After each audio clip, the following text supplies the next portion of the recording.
of your own and loved for your own interpretation? Many.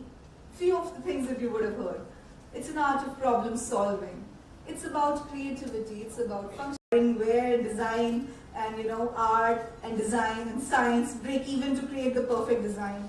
I feel design is about crafting the perfect recipe for business. And we have created, design for business. I think there's an acronym that I'll give you here, which makes my toolkit and which makes me deliver collections after collections which are very successful in the market, fortunately. And I hope that if you can have some takeaways from here and apply it in your context, you may also achieve the similar success for your design. So B, this goes without saying. The design for business and its success is in creating a design for the brand. You must understand the brand promise. You must understand the vision of the brand. What you're creating has to be in context of what brand you're creating it for. We can actually take a whole module on these. It's a very complex matter. But we will deep dive into some of these so that we can do some justice quickly in this matter of time. It is about understanding user, very, very, very important, very critical. I think if we understand this user, there are very good chances that we are able to deliver a successful product. It is about storytelling. It is about innovation. And by innovation, I do not mean inventing. I do not mean every time there is this pressure of, really coming up with the technology that the world hasn't seen and delivering a product. No. Innovation is about a way of thinking. It is about a new approach. It is about presenting something in a new context. And if you apply that, I really well feel that that's innovation in the space that you're working in, because it is about freshness, it is about newness. N, for nurturing. I feel, how do you nurture with design? I'll just take an example of the context where I come from, the brand Tanish. We're a brand with above 30,000 crore turnover. We are creating stunning products, more than 3,500 designs in a year.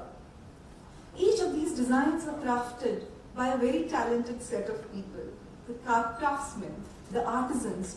So when I'm designing for business, if I design outside of the context and not think about who are the people, who's this ecosystem that we want to nurture, I do not feel that their design delivers on the business, because we have emancipated the lives of these artisans. We have Karigar parks where we have preserved their skill, and a lot of dying crafts in the country. We've given these artisans a very respectful environment, because if you see, a lot of the working conditions of the jewelry karigars, as they are called in the industry, are not very healthy. They work in very dingy benches, they don't feel pride in coming to work, picking those tools, probably they are even shared. The light that they work in. And as a brand, we have worked so hard to create centers where they come in with their mobile phones, they come in to a corporate office to come and work, but they have started valuing their own art skill, because it was something that was going away. People didn't want to remain an artisan. People did not want to carry craft to another generation. And I feel nurturing there is something which is very important for design. So when we create, we also create for that skill set.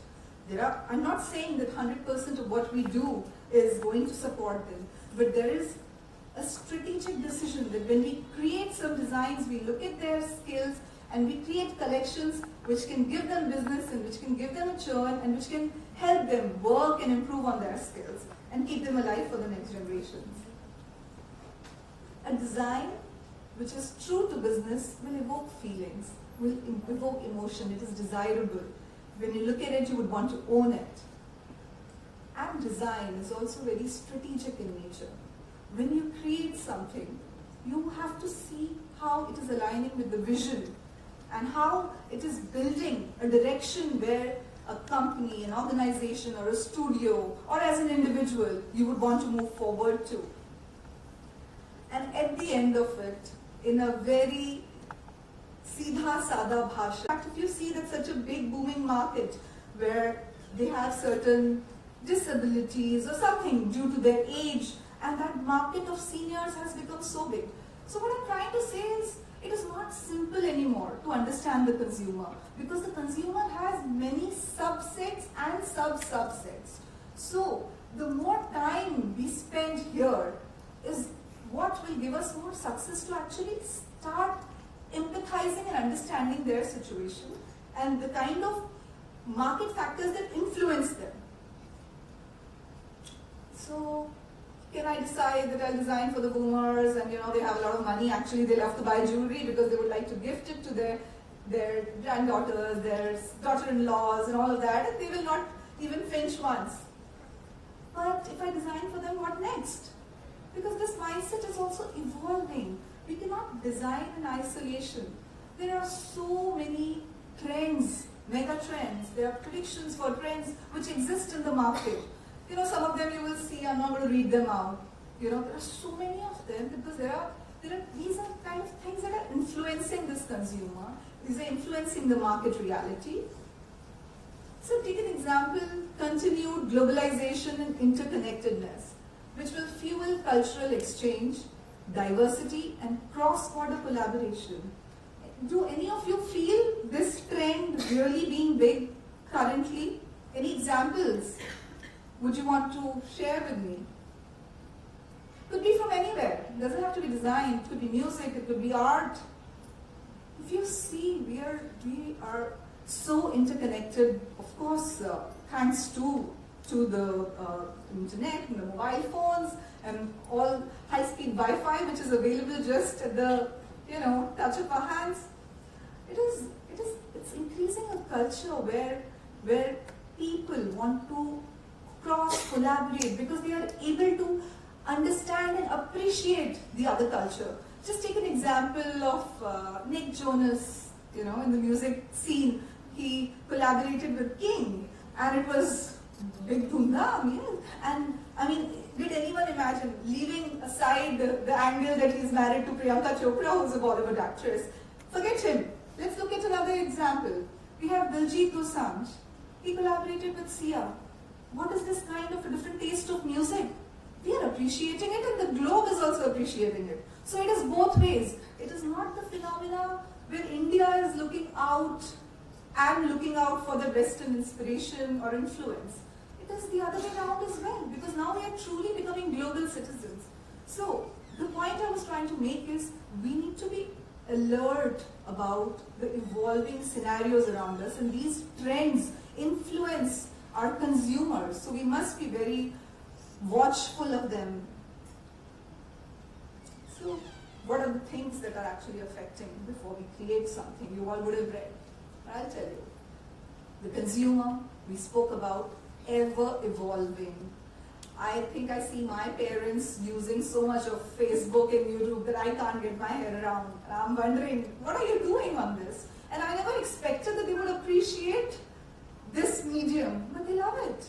So you need to understand, even the boomer segment is really enjoying it. So there's a complex dynamics there. They are evolving and we need to evolve as well. We cannot design in isolation. We need to know our consumer and what is happening around them. The market dynamics. How the market dynamics is important? I explained because it influences our choices. Even though we feel a certain way, if there is less money in the market, if there is elections coming up, if the gold prices are rising, the volatile situation with the stock market being on the highest, I mean, it's a dream. I've made a lot of money, but it's also bubble because you don't know what's happening next minute. So how alert we are about even investing that money. I'm just saying that we need to bring the same kind of alertness about our scenarios and what is influencing our consumer. And of course, the mega trends. The mega trends is something you all know. They stay for 4 years, 5 years, 7 years. I mean, these are the overarching theme under which all this happens. So a study of all this without staying isolated with our pods, lovely music, creation, doesn't help. These actually scenarios which give us new opportunities for creation. And this is where you pick a combination, the rising gold price and the consumer wanting to celebrate heritage, and then overall there is this whole theme of nostalgia. Wow, I've got the three things right. I have a perfect recipe for an interesting collection, targeting the right audience, which will give me business. Moving on, I'll now take you through an example with a case study of Tanish.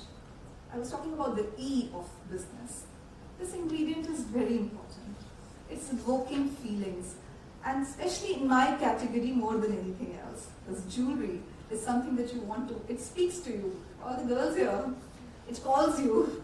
Today this is my look, my wardrobe is speaking to me, pick me up and wear me, right? So it has to evoke the right feeling in you. And I'll give you an example of my collection, Dharohar, which was the Diwali launch, a big blockbuster for us, fortunately. And it was incidentally the first after I took over as the head of design for Tanish, so very dear to my heart as well. And this collection is a Diwali collection, which is in 22 karat gold, which is talking about a certain sensibility, about celebrating craftsmanship, and how do I make the product really evoke feelings? I'm not talking only about the marketing campaign, the first thing is design as well. And here we were very much inspired by the trend, the mega trend nostalgia, as I mentioned, with things happening around us, the wars, the volatility in the market. There is an economic crisis coming there, the recession is there, we cannot, India has not really suffered so much from it, but it's not really far, it is looming there somewhere. So what gives solace? Yearning for the simplicity and pure joy of the past. This is a very, very big theme which is happening across the globe in many, many different fields. And this was a trend that we were inspired by. People are feeling nostalgic more than ever. In fact, it will be very surprising that Gen Z, which were probably not even there, or they were not even born in the times that, the 90s or the 80s that we talk about, they treasure, they feel, because they've heard these stories from their parents, and they feel some kind of a relief and some kind of a calmness about going back, listening to that music, very strange, but happening, It's rerun of your famous shows, Friends, Ramayan, you say it for all categories, everything was on. This was happening very much here. COVID was obviously a big contributor to it, but obviously now the world scenario is very, very fragile and different. Repurposing my mom's or grandmom's sari and wearing, this had nostalgia in holding something, feeling it with you, finding comfort in the past, listening to old classic music, all of these things, reliving your childhood memories, romancing the past. This yearning of the past, it helps calm the lost soul, because when there's so much uncertainty around you, there are few things that you want to hold close to. So this emotion is something that was really very crucial for us for this collection. And there were other things happening where people were returning back from, a lot of NRIs now moving back to India. There is that great migration happening. People are coming back. They're taking pride because they are more accepted. See, they are all interconnected. When we spoke about the music collaboration, it is working for the globe because that audience is also liking it. And there is that pride. Now you're not ashamed that you're Indian or you're eating curry. It's not that, because there is more acceptance, and that makes you comforted. So you're able to take pride in your legacy. You're able to say that this is where I come from and this is India. And it is accepted. So that feeling, appreciation of old art and heritage, all of this is very comforting. And obviously with the economic scenario and the fragility of life itself, people don't want to keep their jewelry in the lockers. If I have an heirloom piece which is so elaborate, it reminds me of my grandmother. I want to be able to take it out and wear it, not just keep it. But it's so elaborate, it's not probably in the aesthetic that I need. Can we do something to make it relevant? Can we create modern heirlooms? That was our overarching theme. And I would love to repurpose, I'm just reading it from the slide, repurpose my heirloom jewelry to integrate them with my modern lifestyle instead of keeping them in the locker. This is a real customer speak. It's a one-to-one. We spend a lot of time with our consumers to understand what they're thinking and feeling. Take it through the EV and how a design is translated and taken to the world.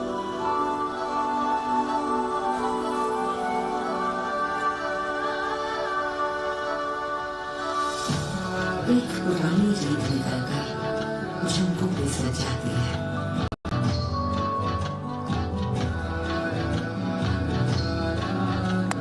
जिस दीपक को छू लेती हूँ वो बातें इतलाती है।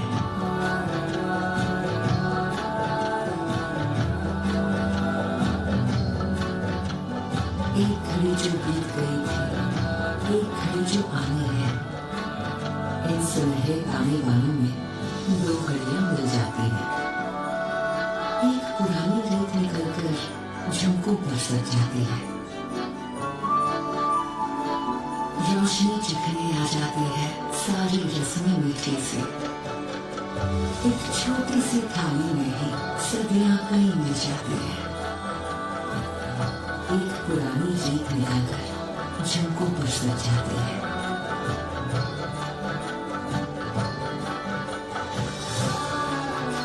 ये रीत पहनकर रात सजा दे, यूं दिवाली को रिवाजों से मिला दे।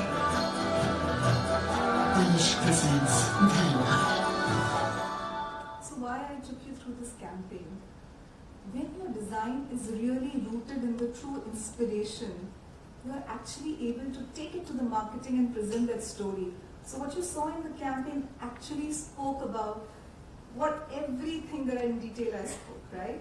Something old that's coming. So this collection is actually inspired by the old heirloom objects, those beautiful vases where, beauty sat in every little thing, even a pandan. All those things were the inspiration for this, and how beautifully they could get translated and put together with the right brand campaign. It gave us the right results. This in particular, I'll speak a little about this product. One of my favorites from this collection, a very modern silhouette. We're talking about heirloom, we're talking about craftsmanship, pride and legacy. This is a karigari called Badroom, where if you see this, the way the blue stones are crafted with the jewelry piece integrated with very beautiful beads, with chanda work, very traditional workmanship in jewelry, combined and put together in a modern form. It's not a complete bead. Make it relevant. This product has been a super success for us. But imagine if we'd gone overboard with too much blue, because blue is not a color that is very well accepted as a precious color. So right recipe is about the right balance, it's about the right understanding, it comes with experience, it comes with its seasoning. But using the right amount of gold made this piece a sellout. It had 100% sell-through within 1 month of the campaign. So that's what I'm saying, how you can take something, and it is not very elaborate. While the other pieces in the collections were bigger, more festive, this is something which was very, very modern and suited to the lifestyle of today and made it a big hit. Coming to the 3 S's of business. Please don't try to read more into my diction. They are S, S and S. We have storytelling. I spoke about the artistic vision, and I spoke about success. So taking another example from a collection called Tales of Mystique. This was a diamond collection for the brand.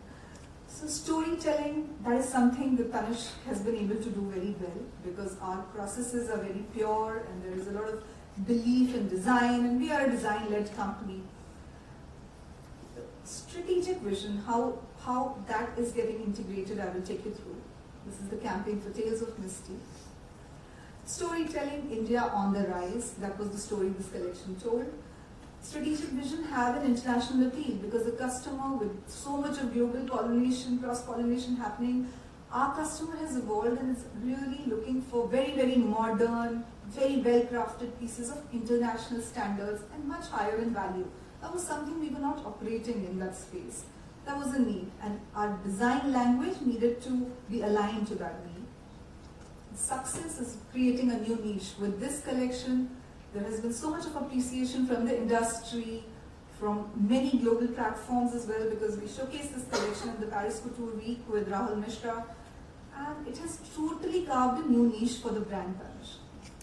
Because again, the same things, now we'll not go too much in the detail, but it's about the consumer. It's this consumer who's seeking international quality, modern designs, because her lifestyle is different. She's a globetrotter, she's traveling across the world, she wants something that can be trend-setting, whatever she wears, and she's evolving with time. That was very important for us to capture. So the designs are rooted in India, are rooted in tradition, but they're very, very modern in appeal. This was with the overarching theme of Travels, which was about travel and seeking solace and finding joy with going in experiential travel, experiencing places. Even if you could not be there, you would look at so many of vlogs available, which can actually give you a very immersive experience in places. And this collection was inspired by the royal palaces of Rajasthan. It was about journey, it was about taking the consumer's personal journey, getting inspired by very, very interesting aspects, the nooks and crannies of the palaces, the staircases, going deeper into inspiration, how the light falls when you see the many doorways in perspective. Very interesting representation of architecture in a very modern context.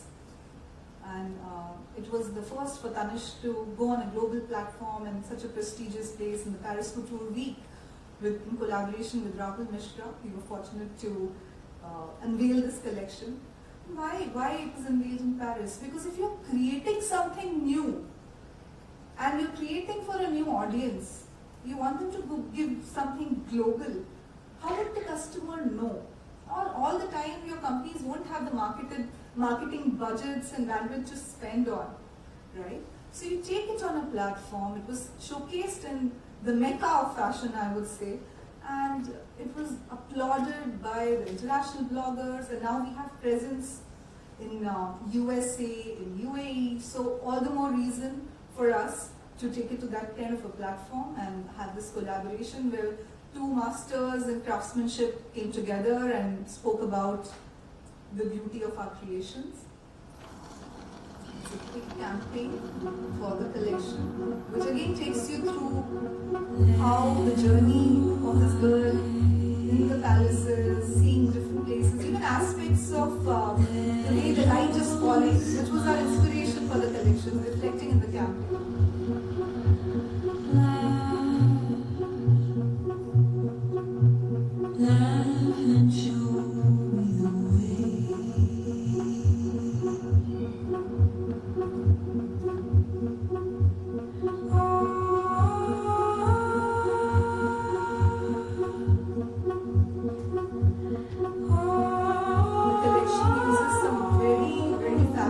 Cuts, differentiated cuts. So innovation has happened on all those fronts. Beautiful craftsmanship, very, very beautiful settings, and lovely finish, and offering a product of global standard in India, crafted in India. Tales of Mystique by Tanish. So last but not the least, I cannot leave without this, because innovation is very essential for anything that we want to design, and we are talking about design in business. And as I explained, it's about a fresh outlook. It's about looking at something from a fresh lens and not always inventive in nature. But innovation is also something that becomes a need for the business in the scenarios that we are in currently, where the market is changing, customer is more and more modern, gold prices are going off the roof. People need an elaborate product, but it has to be appealing because we are still India, we still believe that gold should show, and that really is a challenge, right? But we looked at it as an opportunity, and we created something called Joy of Dressing by Tanish. So crisis fueling innovation. We were also, the brand is demanding, I want product in lower price point, but the biggest thing was, I want product fast. I want the output fast, because this consumer is now coming and browsing on my website. Earlier, the same consumer was very happily going to the store. But this is how business scenarios change. The this consumer is actually coming to my website and wants to see something fresh and new, which means how fast I have to turn around from design concept to production and present something, which fueled innovation in this case. So we came up a lot of demand for lightweight jewelry, and we actually worked with technology here. We all know 3D printing. I don't think this is anything new, but the way we interpreted it was very interesting, and it really worked for the brand because it cut down our production time, our lead times, and we were able to present nature. So we could follow a theme, our inspiration. This was a leaf actually picked up from a garden, and we were able to take it to the scanner, scan it. It saved out our time in terms of getting a CAD created, and it increased the agility for us, and it gave us such a beautiful not seen form, truly pure, with each little vein and each little fold of nature, which we used in creating a collection. This was a great example for the brand where we could incorporate technology with new thinking and give an output which is again very, very successful. So I would end it here, and I leave it to you all to develop your own toolkits when you come to the industry in whichever way, as entrepreneurs, individual studios, or for brands. I believe some of this would be helpful for you, and it will help you in your journey for design. Thank you.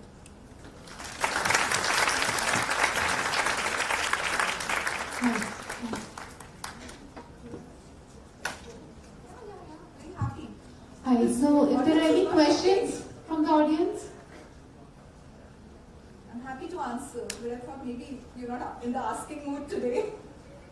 Yes, ma'am. Hi, Garima.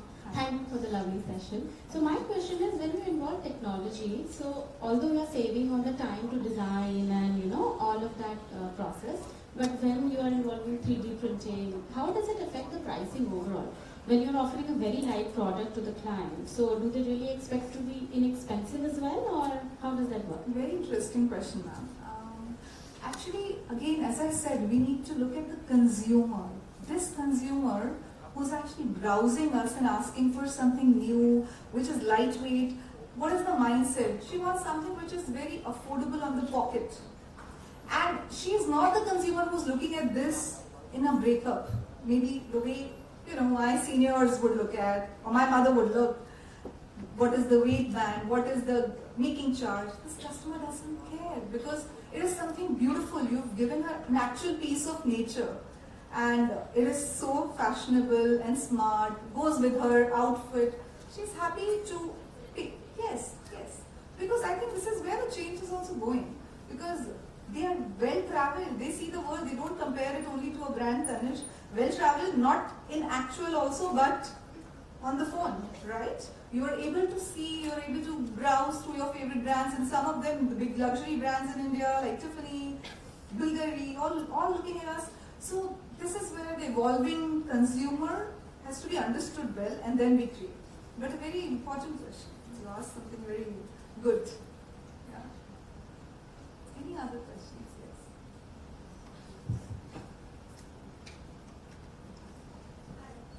Do you think, so looking at the mega trends right now and studying the consumer, do you think lab-grown diamonds are a good alternative for diamond jewelry or just jewelry in general? It depends from consumer to consumer. We cannot ignore, and as a brand as well, I cannot make a statement on this, but personally as well, I would say that you cannot ignore the existence of technology. This is there, it has come in the market. It is up to what kind of consumer you want to target, and it is not that people will stop appreciating a real diamond which is created in the natural process. Same thing happens with pearls, right? There are still takers of pearls, but I'm sure there will be a very emerging market for lab grown as well.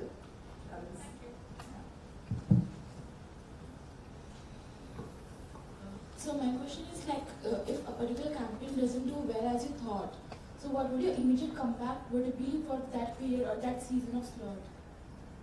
Sorry, if you could I do not understand quite well. Okay. Company doesn't do well, or you mean the collection doesn't do well? That particular collection doesn't do well for that given season. So what would your immediate comeback or your backup for that particular season would be? So see, obviously the business does take a hit if your collection has not done well, but big businesses always plan. You always will have other collections which are in a similar zone supporting the season, because you cannot expect to go wrong in the season and cost a brand something. So there are always planning, and you have merchandisers, you have a big marketing department where everything is planned, and even as designers, when we create, there is a business plan that you create for. There is always a plan B. But I think businesses have to be prepared for that also. But coming to the design aspect for it, if a collection doesn't work well, it is actually again a very, very interesting scenario for us, because we have in the past been able to make it into a bigger success, because you go back to your consumer, and as a brand, we also believe in talking to our consumer directly. We have a lot of sessions. It's a part of my design team, a structured market visits, structured consumer interactions. Especially if a collection hasn't worked well, we will get into the details of what hasn't clicked, and we take it as a stepping stone in a learning and improve upon it, because there are chances that can happen.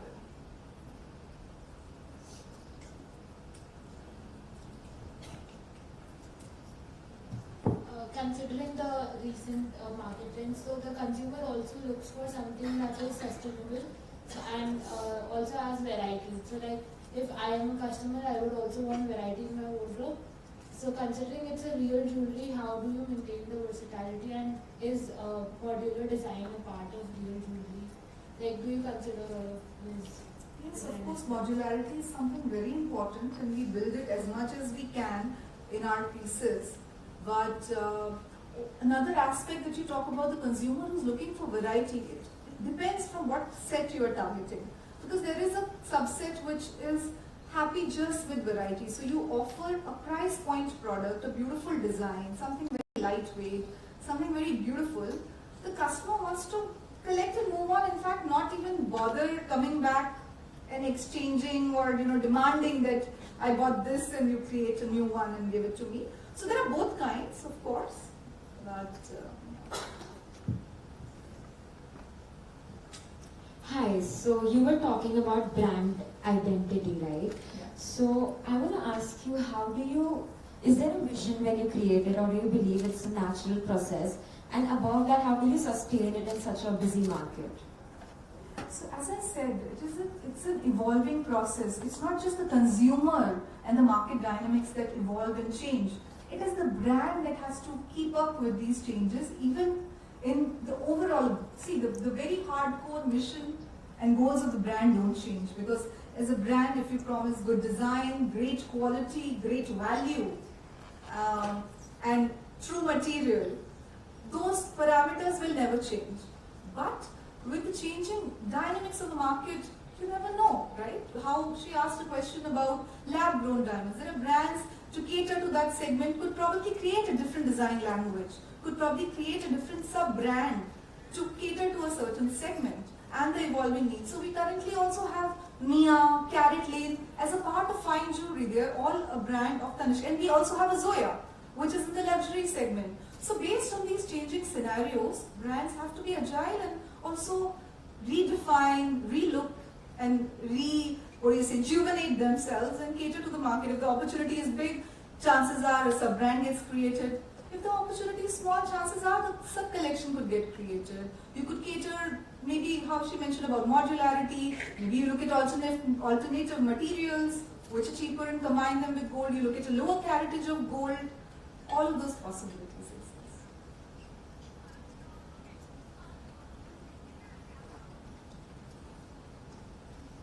Hello, ma'am. I wanted to ask you about that. How is it necessary to, like, as if you want to pursue in jewelry designing, how is it necessary to know about the jewelry markets, the jewelry trends, right from education as a step to enter into a very big industry? How is it very important right from the beginning? I As a don't designer. so believe that it is very important right from the beginning, because design as a subject, I think design is vast. It is about your own individualistic passion, right? And if you choose and you happen, and some people have that clarity from the very start, that they want to pursue jewelry design and they find their passion there. But some don't. So I have, in my studio, I have a team of 30, 35 designers. There are many of them who are not from a jewelry background. Some of them are from a fine art background. But they found their calling and their passion, and they have spent that kind of time. As a company, we also invest in their learning and growth when we see their talent. We've taken people. So I think it's a very multidisciplinary field as such, design. And if you understand the basic principles, and you understand the ethos and the culture and the market for which you are operating in, I think some of those other learnings can be developed also on the job.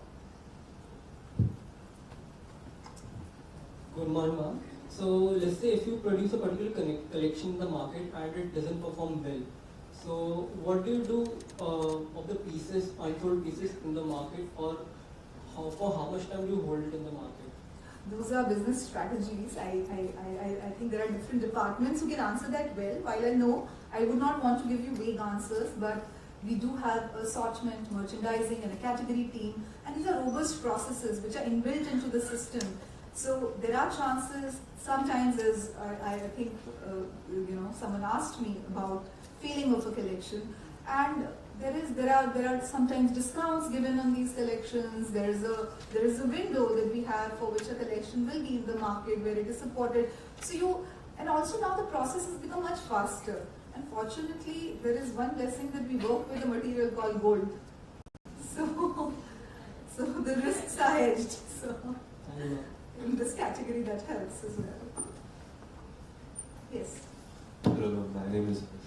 And my question is, there's this new I didn't trend. hear your name. Harsh. Harsh. Hi.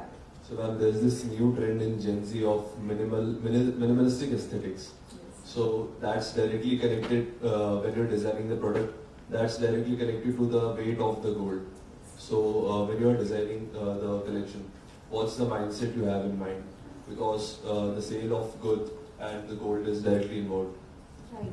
So minimalistic designs are something that you will actually see on our portal quite a bit. So it is actually, we keep it in that segment of modern minimalistics. There are, as I said, there are many sub categories. So we create for those categories already. So it is not something that is right now new. The subset is smaller because as a brand and in the market, I mean, with more than 400 plus stores, we are present across the country. So there is still more selection and preference for slightly elaborate pieces. But definitely as a brand, we cannot ignore this mindset. And I have done 2-3 collections which are already in the pipeline for modern and also men as a segment. It is something which is really evolving, and Weed was launched by Tanish. So there is a feeding to this particular design language consistently by the brand. Hi Narma, thanks a lot for the insightful session. So I wanted to dig a little deeper into your design process. Like let's say if you do a collection like Jerovan, Yes. and you're taking inspiration from designing all an heirlooms. Now, as the design head of Tanish, when you design a collection, do you look at pan India for a collection, because our southern jewelry is very different from northern jewelry versus all the 4 zones. So is a collection launched and then do you design different jewelry pieces within it for every region of India, or it's not launched? I got your everywhere? question, Shweta. So what we do is, it is a part of the brief. When we receive a brief, there are certain collections for which we get a brief, they are targeted, especially a Diwali, will always be a pan-India collection. And there are parts within this collection which will be a small subset, which would be getting inspired by the South Indian Kempu techniques or their Nakash techniques, and which have been created and presented in a slightly modern context. And the larger part of obviously would be for pan-India, because the boundaries are pretty seamless and people accept. Plus at the same time, especially for the South market, because that is it's a different market, and the sensibility and the need and the demand for fineness, all of those qualities are involved. We also launched something like a Chola, which is a South-focused collection, which was launched at a similar time. So there was So it depends from what is the brand strategy at that time and where the brand feels that they need a one blanket pan-India collection or they need to break it. But Dharohar was a pan-India collection. Thank you. Thank you so much, Garima, for answering all the questions. And thank you so much for taking us through the design journey of Tanishq. I now request Assistant Professor Kavita Chauhan to please come up and give the vote of thanks.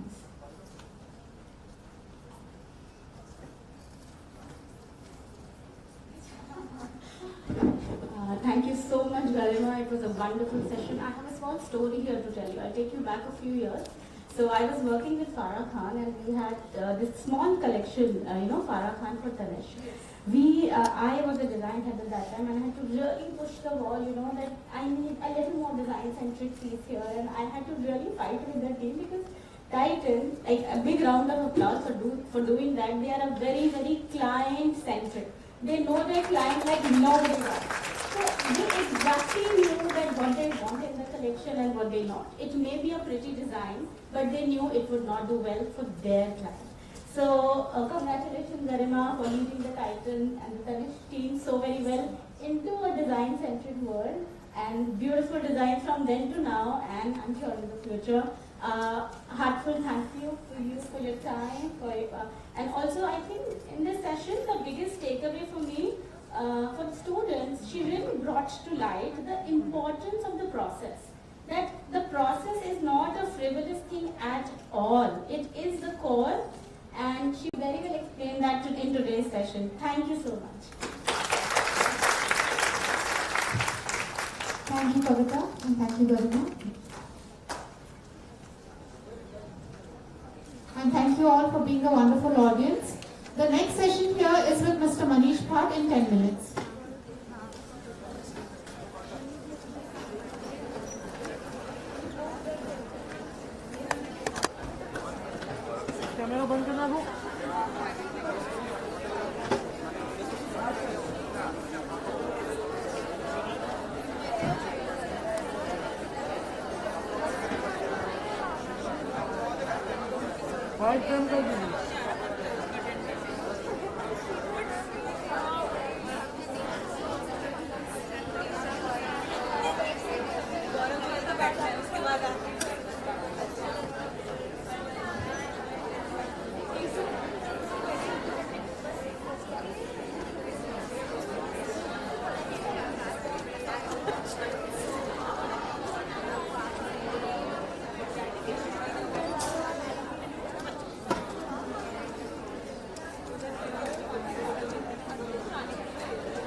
And I would request Mr. Sambit Pradhan, the HOD of the Department of Communication Design, to please come and felicitate our guest.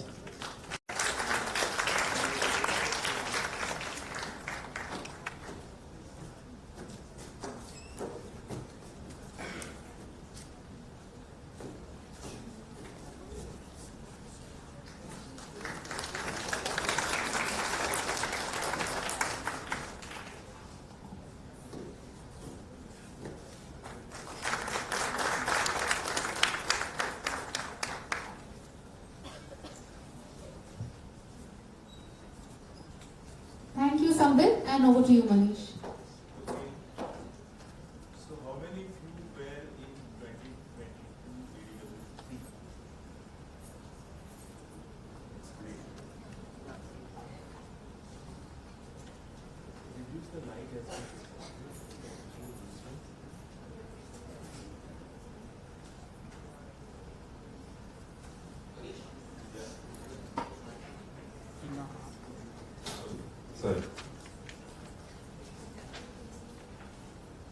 So good afternoon, thank you, and thank you Karnavati University, thank you the teachers and the dignitaries of the and other speakers and everybody spent time and spared time and coming here again. Thank you.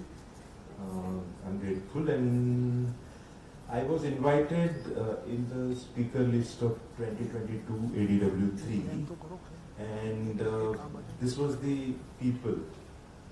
So some of them, I mean, one hand we have Prahlad Thakkar, another hand we have the defense chief, Mr. Narvani. All these people were there. I mean, they were in a different reasons they were there. Defense was a team. So ये सब देख के basically this lineup of speaker, I literally मेरी तो बोलती बंद हो गई, and literally. So I would like to recap in the same way few minutes. So what I did is this, and I will do it again for few minutes, just for the taste of it.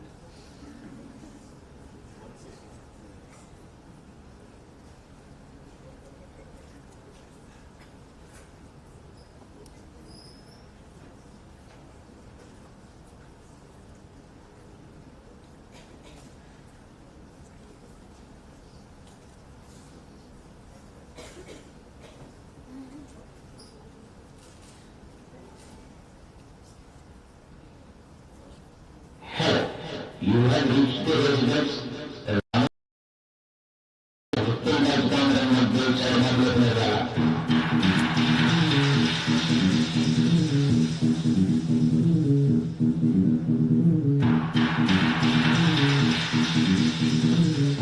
leave a message after the tone.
was some of the part of the presentation which we did. It was a 25-minute presentation. This is a 3-4-5-minute version of it.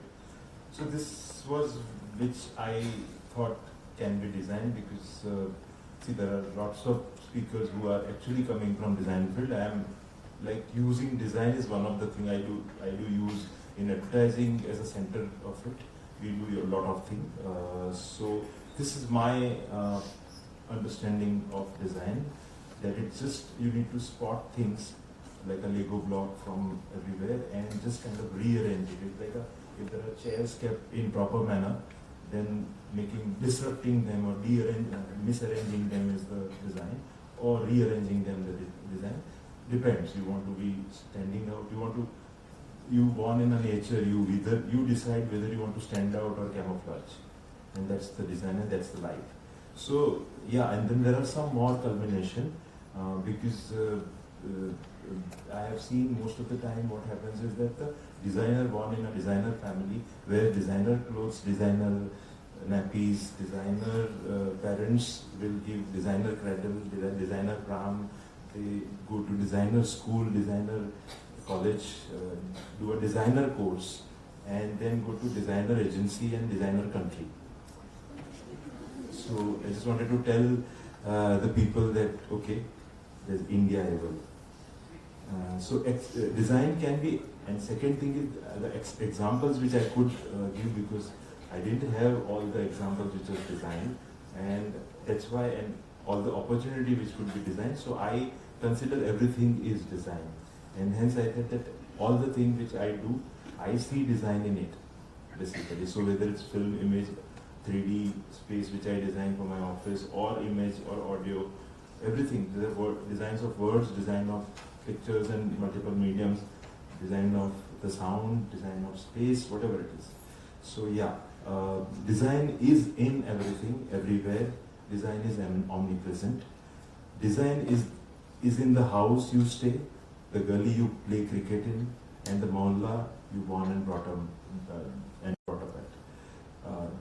You are surrounded by design. There are seeds of design in the deepest corners of India. For example, so anybody is from Odisha? One person, okay. 2 people, okay. So it's a delight for you. So I saw design in the Sun Temple of Odisha. How?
of nowhere in 2020, before pandemic, there's a client called Reliance Jewels came to us with an absolutely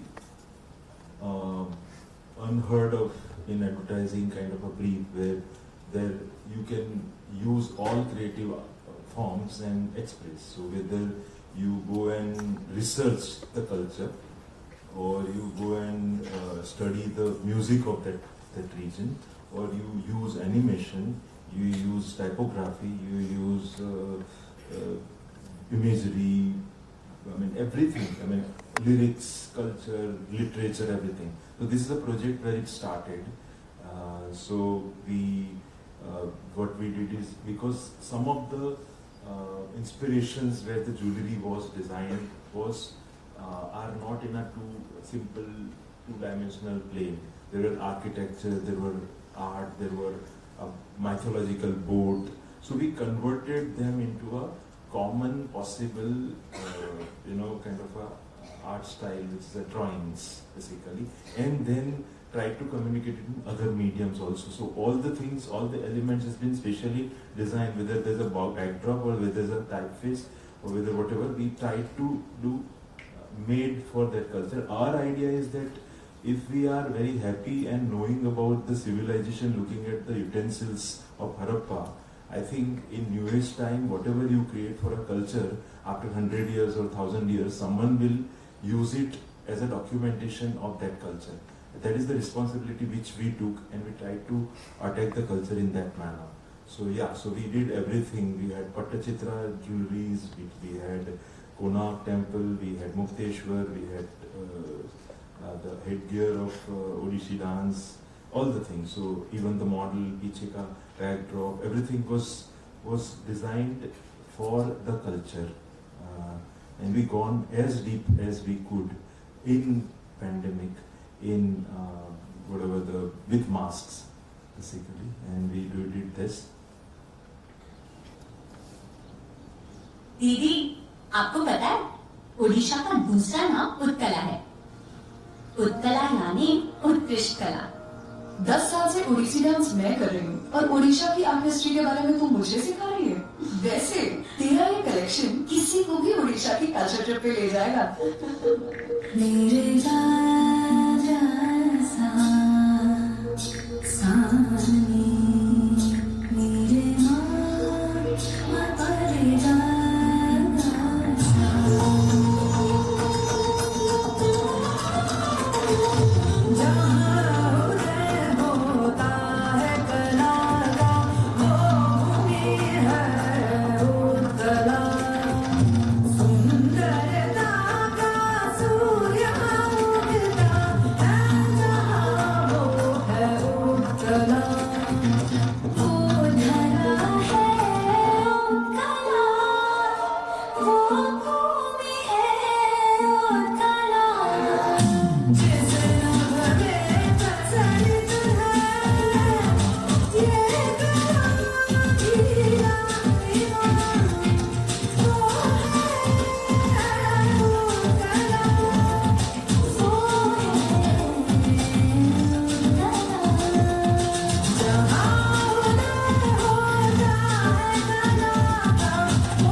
Inspired from the land of Odisha, where not just the sun, even beauty rises. So we supposed to shoot at the locations, but there was a pandemic, so we shot it in a indoor.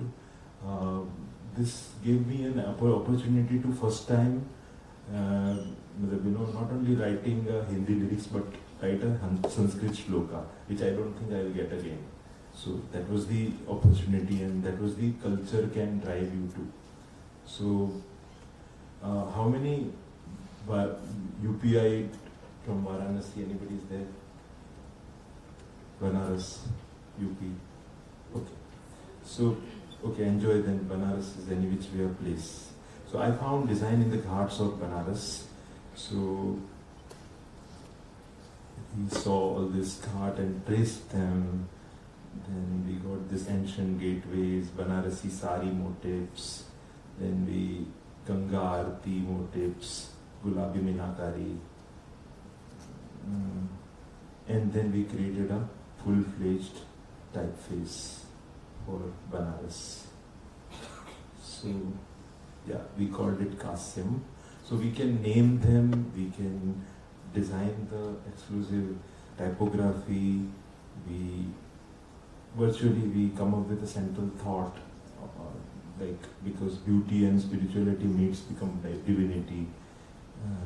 We do this exercise.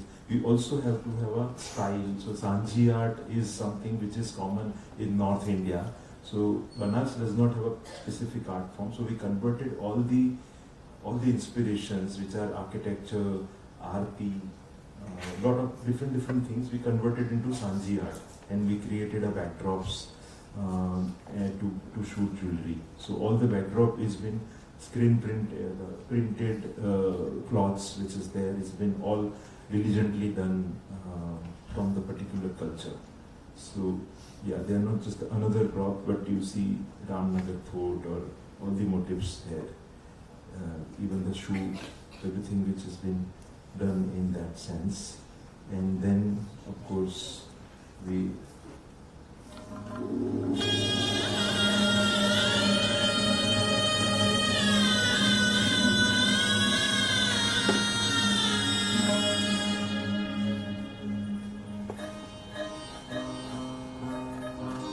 So, are you excited about a Banaras performance? Actually, I don't know. It's a very spiritual place, no? Spiritual nahi, it's divine.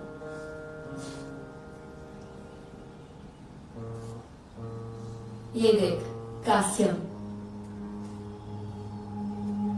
Inspired by Banaras. Wow.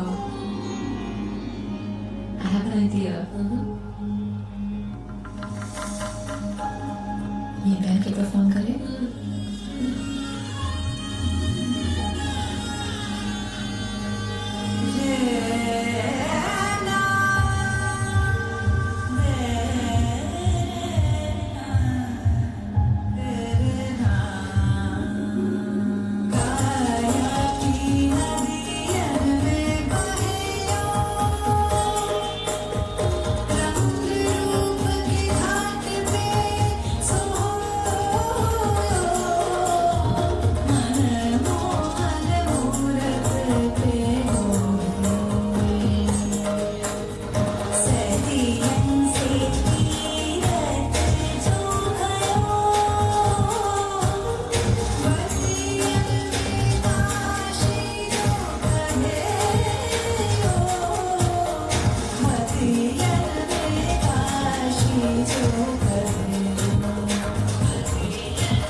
Into the divinity of Kasim, an exquisite jewelry collection inspired by the beauty of Banaras.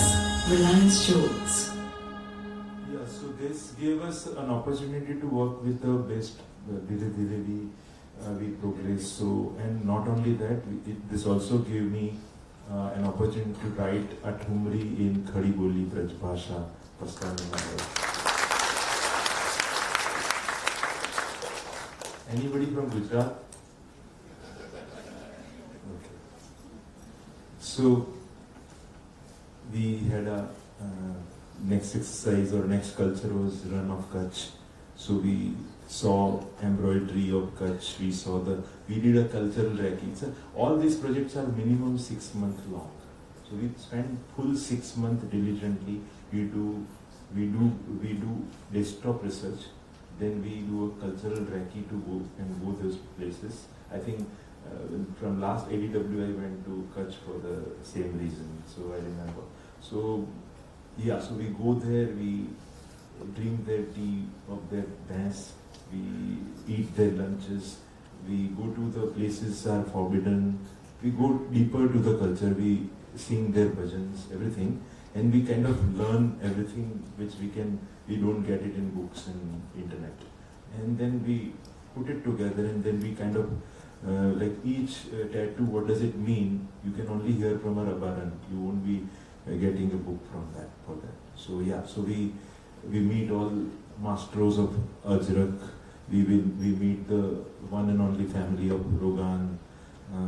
We meet the lacquer work, woodwork guys, Lipan. We actually redesign sets with doing Lipan. So we actually go deeper into that particular culture, and we create patterns like this after doing that. So we trace everything, put it together, learn to make patterns which will help us doing design work. And it has to be, first we draw it in computer with a straight lines, then we trace them again to make it hand, because everything in Kutch is seeming like a handmade. So with the handmade, so there's a logo which has been, or the patterns which has been done with the trace thing, then we reconvert them with hand again. So a lot of those things we do. We then do a typography, pick those things and kind of create our full-fledged typefaces. And we are no way saying that we are any good with the great typographer who is going to address you. This is just what we could do in 6 months. So yeah, and then we also have a central theme, everything. There would be a version of the logos. There would be a static imagery which we shoot with the jewelry, with the culture, which is cultural elements, and we also shoot them with models. And yeah, and then we at the end we do also Gujarati typeface of it sometimes, if we get this thing.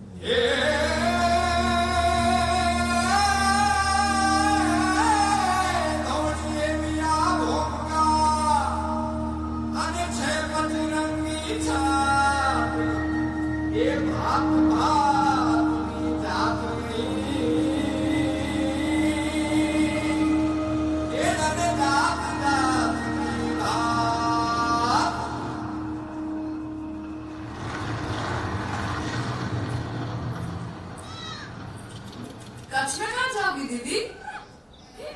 कुछ दिनों की छुट्टी है तो सोचा पूरा कच्छ घूम लेती हूँ। हमारा कच्छ इतना छोटा थोड़ी ना है दीदी। यहाँ के लोग, रंग ढंग, सब कुछ देखना है तो थोड़ा घूमना पड़ेगा। चलो मैं आपको कच्छ घुमाती हूँ और दिखाती हूँ कि इसके कण कण में कितनी कारीगरी है।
exquisite jewelry collection inspired by Ran Kutch, जिसके कण कण में है कारीगरी.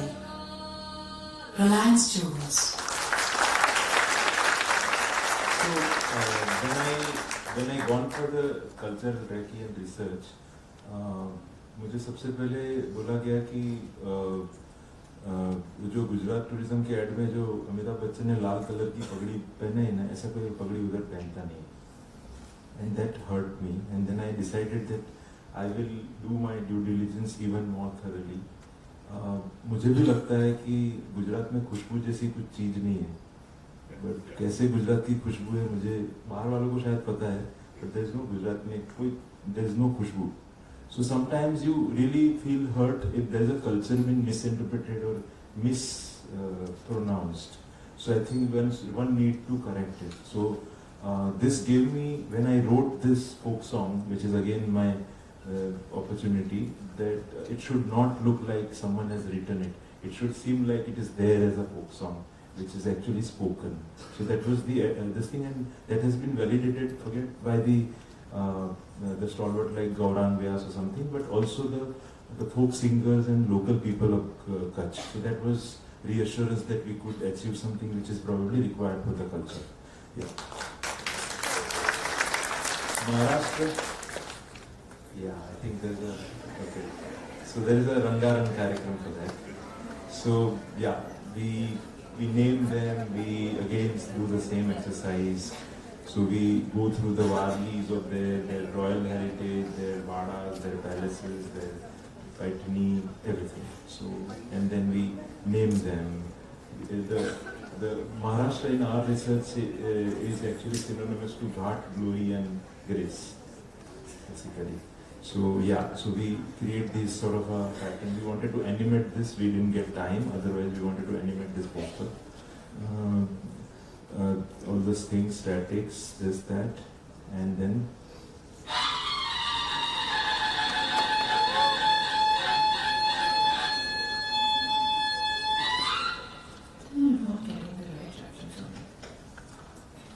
So, वेब सीरीज की तैयारी कैसी चल रही है? I'm a little stuck actually. Historical drama है ना, तो मुझे अपने कैरेक्टर के कॉस्ट्यूम्स में ग्रेस के साथ ग्लोरी भी चाहिए. तो तुम हमारे पास में डुबकी क्यों नहीं लगाती? सब कुछ मिल जाएगा.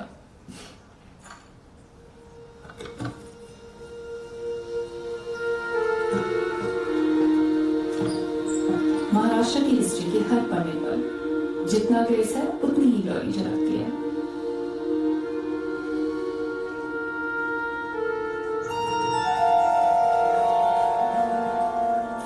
मराठा तेज कीर्तीचा मिरवत रणू वारसा महालयात अवतरली Mohini मदारसा Mohini मदारसा.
This Diwali, celebrate the grace and glory with Mahalaya, a collection inspired by the royal heritage of Maharashtra. Reliance Jewels. Yeah, I mean, one has to get into Gondhal and Lavanyachi, Vaitakachi Lavani and Guru Thakur and this and that, everything.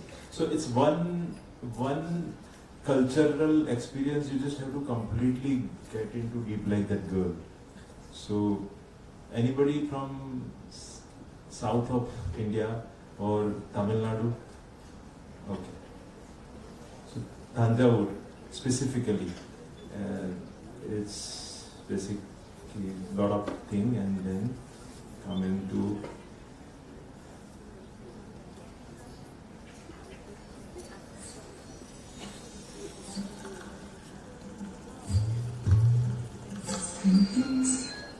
I'm choreographing a dance show, but I'm stuck with the moves.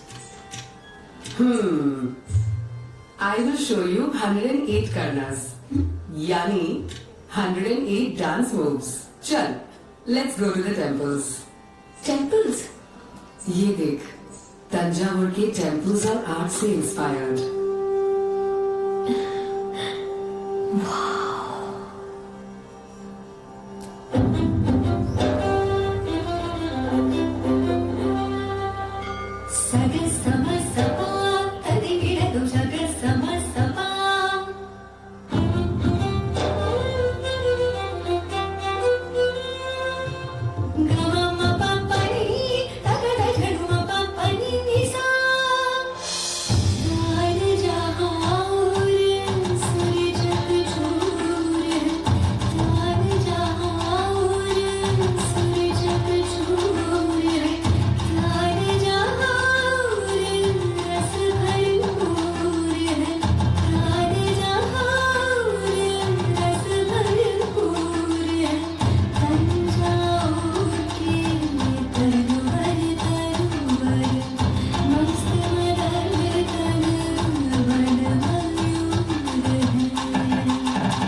Celebrate Akshaya Tritiya with an exclusive collection inspired by Tanjavur, where art is worshipped.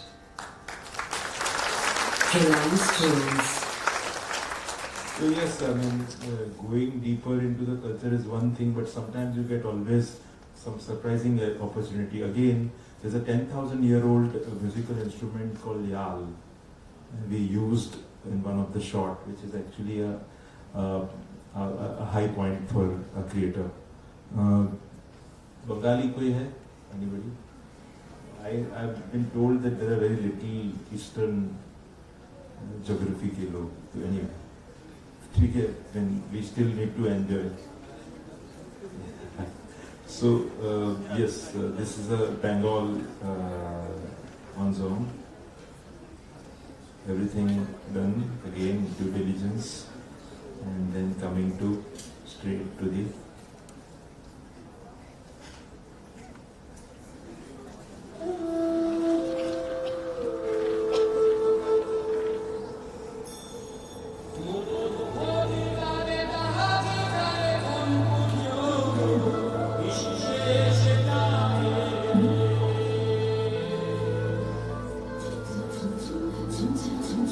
समय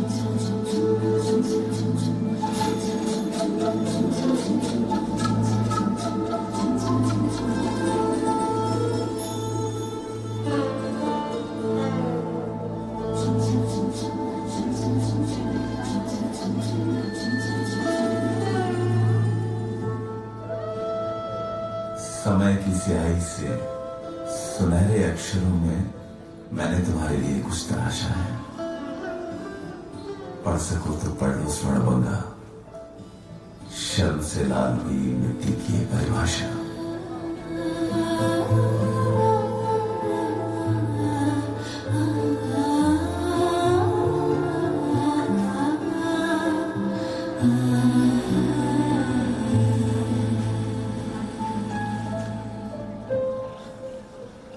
सदियों के अंतर को जीकर अंतर की गहराई से उभरा मेरे गीत का हर अंतरा एक दिन तुम्हारे नैनों के किनारों पर नाव बनकर निकलेगा।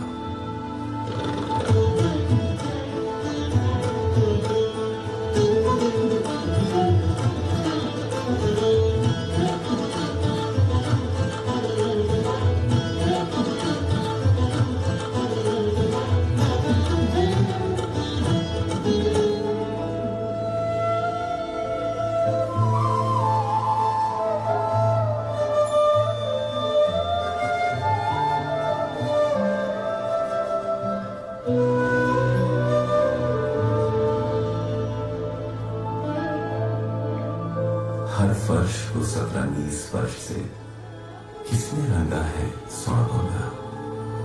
जो हर आंगन की अल्पना है वो किस कवि की कल्पना है।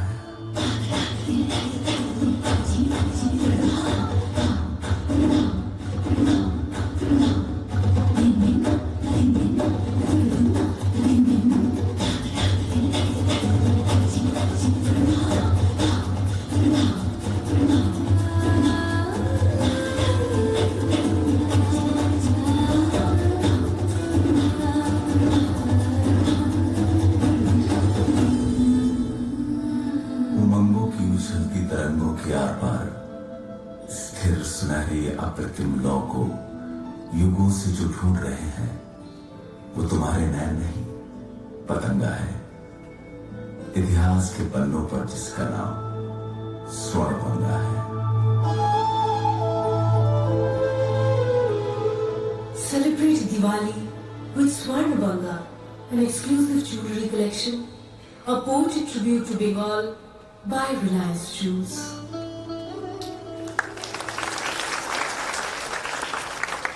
Mumbai, I'm there. Okay. Now there's a different flavor because I promised that the only film in certain kinds or the certain product or certain category cannot be expressed only. So we have a different expression, and this is also in my view a design.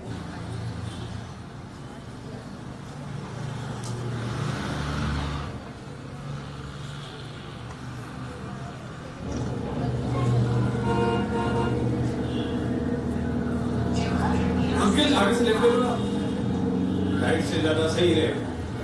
अरे uncle map पे तो left वाला रास्ता खाली दिखा रहा है, ले लीजिए ना। अरे बेटा जब तुम्हारा ये मैप पैदा भी नहीं हुआ था ना तब से गाड़ी चला रहा हूँ, राइट से चलना ही सही रहेगा। अंकल जी घुमा रहे हैं। हाँ घुमा ही तो रहा हूँ आप जैसे लोगों को 40 साल से मुंबई के एक कोने से दूसरे कोने तक। अरे तजुर्बा भी कोई चीज होता है। अंकल को अगर इतने कॉन्फिडेंस से अपने नॉलेज पर चैलेंज करके देखिए। हाँ यार वैसे भी घूम ही रहे, थोड़ा और घूम लेंगे नहीं? अंकल आपके तजुर्बे पर इतना ही गुरूर है कि टेस्ट हो जाए। आजमा के देख लो।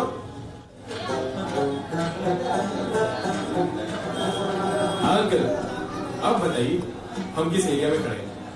सबसे पहले तो तुम लोगों ने मेरी आंखों पे पट्टी बांधी, अब इस बुढ़ापे में मुझे आंख बिचौली खिलाओगे क्या? फिर मुझे दूसरी टैक्सी में बिठा दिए। जब हमारी ट्रैफिक में गाड़ी रुकी थी ना, वहां शोर शराबा बहुत था। टेबल पे बादशाह। वेटरों की आवाज से मुझे अंदाजा हो गया था कि हम बादशाह कोल्ड ड्रिंक के आसपास ही कहीं हैं। उससे थोड़ा और आगे जब हम बढ़े, एकदम से इत्र की महक आई थी मेरी नाक में। तभी मुझे अंदाजा हो गया कि भेंडी बाजार के इत्र मार्केट से होकर के गुजर रहे हैं। इसी बाजार से ही तो मैंने अपनी बेगम के लिए एक इत्र की शीशी खरीदी, जिसका असर आज तक मेरी सांसों में है। और शहर की हर गली की अपनी एक महक है, अलग एक जायका है। फिर एक जगह आप लोगों ने जलेबी पैक कराई थी ना? अंकल आप लेंगे जलेबी? हाँ हाँ, क्यों नहीं। वैसे जलेबी तो मुंबई में हर जगह मिलती है, लेकिन जब मैंने ज़बान पर रखी तो मुझे लगा कि ये तो मावा की जलेबी है, और मावा की जलेबी या तो बुरहानपुर वाले के पास मिल सकती है या फिर जे जलेबी वाले के पास। उससे मुझे अंदाज लग गया था कि हम मोहम्मद अली रोड के आसपास हैं। जब हम टैक्सी से उतरे तो फिर बड़ी गाड़ियों की आवाज़ कम होती गई, और हाथ गाड़ियाँ हैं, स्कूटर हैं, पैदल चलने वाले हैं, इनकी आवाज़ बढ़ती गई। और मैं समझ गया कि एक भीड़ भाड़ वाली गली में हम पहुँच गए हैं। कहीं पार्टनरों से बार्गेनिंग की आवाज़ है, और कहीं सैंड पेपर और रंगों से लकड़ियों को घिसने की आवाज़ है, कहीं बाबा आदम के ज़माने के टेलीफोन को उंगली से घुमाने की आवाज़, तो कहीं बरसों पुराने पंखों की चरर मरर, और कहीं एक साथ 25 ढोलक घड़ियों की टन, कहीं पुराने टाइपराइटरों की दबी दबी सी खटखट, तो कहीं पुराने रेडियो और ग्रामोफोन की खड़खड़ाहट। अब जहाँ पर इतने तरह तरह के शोर होंगे, उसे शोर बाजार नहीं कहेंगे तो और क्या कहेंगे। लेकिन अंग्रेजों ने शोर को चोर कह करके चोर बाजार बना दिया। हम मटन स्ट्रीट में चोर बाजार के बिल्कुल बीचों बीच खड़े हुए हैं इस वक्त, और अगर 2 मिनट और रुक जाए तो अजान की आवाज भी हमें सुनाई दे सकती है।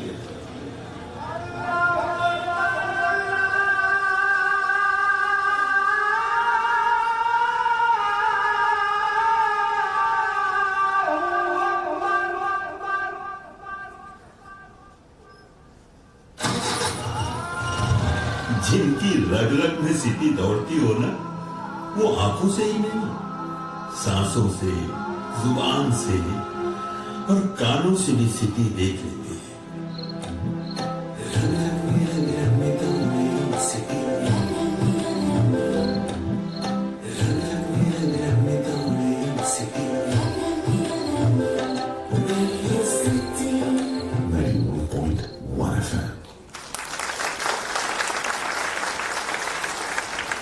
This film was written through multiple rounds from Horniman Circle to the same route, and we wrote dialogue, screenplay, everything by going from one place to another place, the same route of the same guy.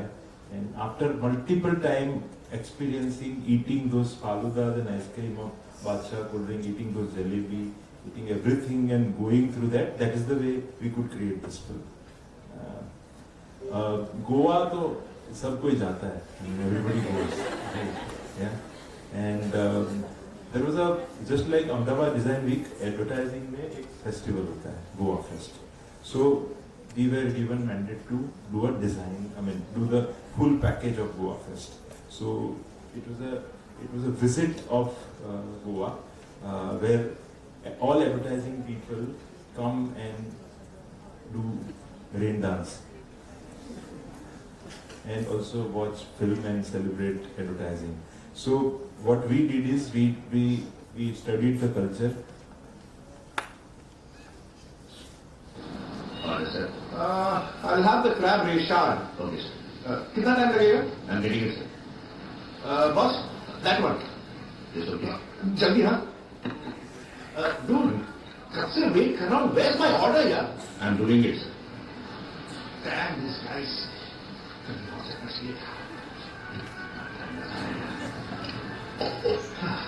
Just forget it. Forget it, just give it the way it is.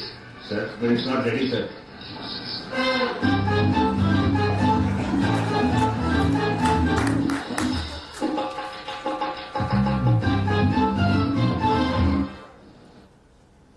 So एक last shot था, so we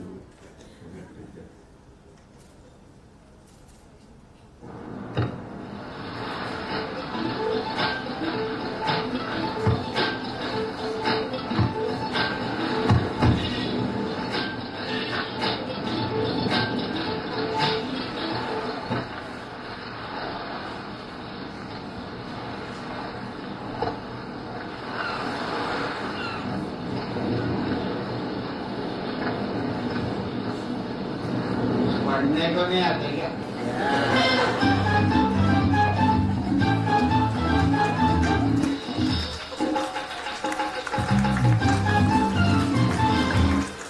I think you relate to this.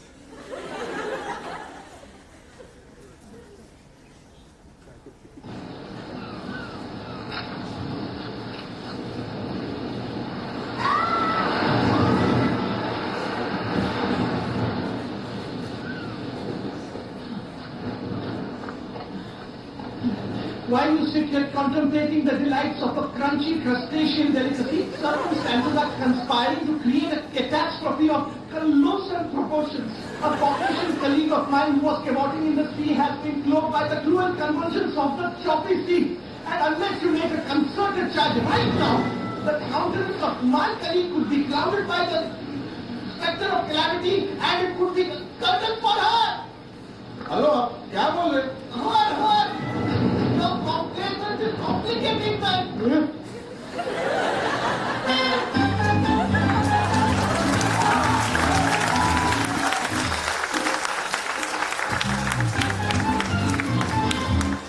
Yes, the culture. And we did lot of work. I'll just go to that. We also traced the motif then in 2008 and created a typeface. And we done everything with the typeface. Like for example, all the signages were Roshan Abbas is taking picture with it. Everything. We also did website is been also made from the same typeface like this. So everything was that time. It's a pre-flash era. So pardon, pretty thaka hua, but yeah. Each and every person can come and customize the bag and the kit and name with it. Anup now in Goa. You can press iron and transfer a T-shirt पे कुछ भी लिख सकते हो. All these things we facilitated. Everything was done like this. There was a font hunt, everything. So of course, itna उड़ चुकी है। गोवा के कैब्रोसिन बीच की खुदाई के दौरान एक लिपि के कुछ ऐसे सुराग मिले हैं जो इशारा करते हैं एक ऐसी प्राचीन सभ्यता की ओर जो महानता में हड़प्पा सभ्यता की बराबरी की रहती है। जेम्स, देखो ये कपड़े का टुकड़ा। इसकी बनावट और ढांचा किसी दूसरे ही युग के मालूम पड़ते हैं। मेरी जिज्ञासा जागरूक हुई इस कपड़े पर अंकित एक प्राचीन लेख से। जब हमने ये सारे टुकड़े जोड़े तो मालूम हुआ कि ये एक वस्त्र है जिस पे अंकित है एक लेख। उस वस्त्र पे अंकित लेख एक कहानी की रचना कर रहा था। लग रहा था कि लेख के अक्षर गोवा सभ्यता से प्रभावित हैं। अगर आप यहाँ ध्यान से देखें तो ये चित्र नारियल के पेड़ जैसा दिखाई देता है और इस चित्र में एक मछली अपने सिर पे एक गेंद संतुलित करती हुई नजर आती है। ये शायद उस समय का कोई संचार का साधन या भाषा रही होगी। डॉक्टर लूसी सही थी और ये उन्हीं की जांच थी जिसने डॉक्टर जेम्स मैकफील्ड को ये खोज करने में मदद की कि ये एक प्राचीन लिपि है जिसका नाम उन्होंने प्यार से गोवा फेस रखा। हमने आखिरकार इस लेख का अर्थ निकाल लिया। बिल्कुल हमारी लिपि की ही तरह उनके भी 26 अक्षर हुआ करते थे, ए से लेकर जेड तक, और सारे अंक 1 से 10 तक। पर क्या हम कुछ और खोज पाएंगे?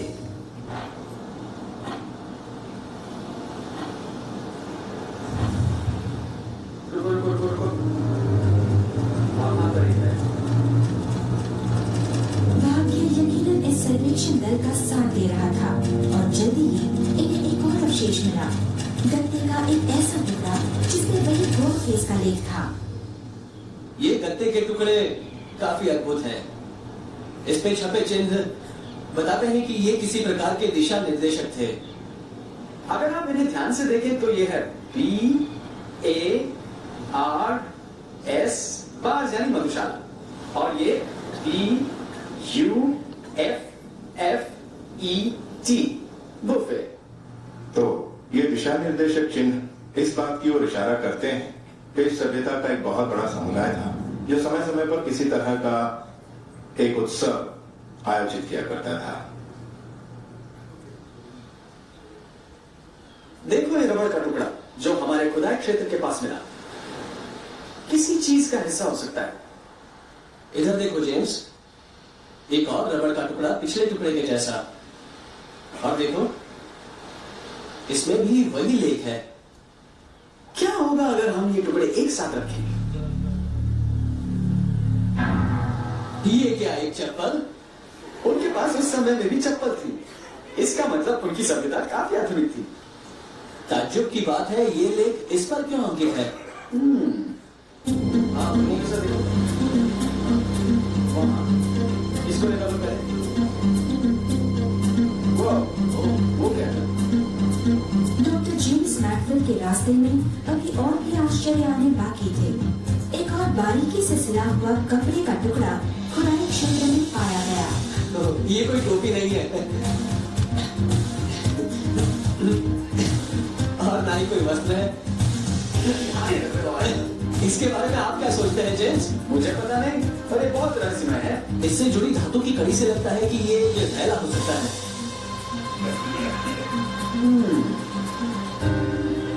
सभी थैले एक जैसे लगते हैं, सिवाय इनके ऊपर लिखी हुई लिपि के। हर लिपि एक अलग नाम दर्शा रही है। छपाई की तकनीक भी कुछ अलग प्रकार की नजर आ रही है। उस जमाने के लोग ऊष्मा अंतरण की तकनीक से ही नक्शे को कपड़ों पर अंकित किया करते थे। ये काफी आसान था। इस्त्री का भी इस्तेमाल किया जा सकता है। डॉक्टर मारिया की बातें सुनने और ये वस्त्र और थैले देखने के बाद मेरा अनुमान है कि उस समारोह में कुछ विशेष दुकानें थी। इन्हें हम क्या नाम दें? इनको हम गॉस स्टॉल कह सकते हैं, जहाँ कुशल कारीगर हर व्यक्ति को अपने थैले पर अपनी पसंद का एक व्यक्तिगत संदेश छापने का। Due to time, I'm just jumping it. So I'll just tell the last part of it. पुरातत्व सर्वेक्षकों ने ये निष्कर्ष निकाला और काम के अनियमित रायगढ़ उत्सव था। कहानी के अंतिम चरण में हमें मिले थॉमस मैडी। एक विज्ञापन व्यवसायी की हैसियत से उन्होंने हमें इस धुंधली पहेली के कुछ खास सुराग दिए।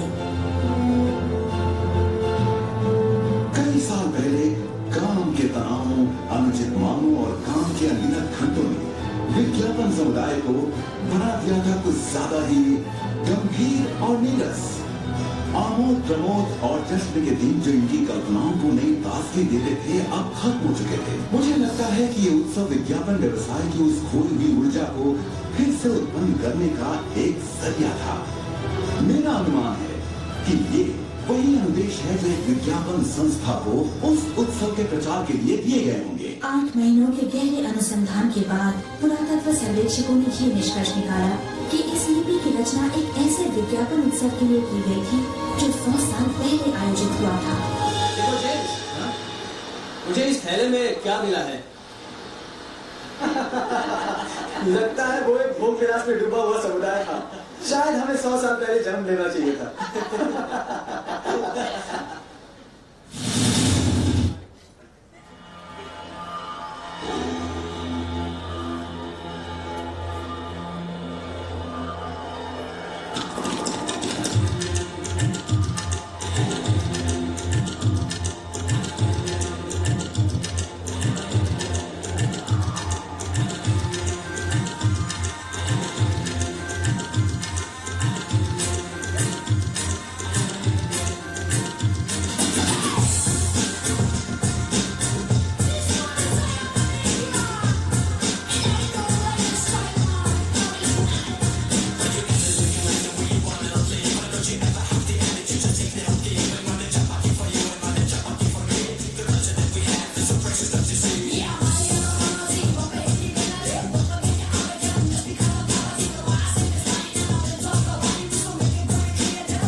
There's lots to inspire and stimulated from the culture of India and design. Kasturi Kundal Vase Rug Dhode Man Mahi. If you see, the musk deer always keeps on finding the musk in the jungle, but it's actually in his navel. So why go abroad?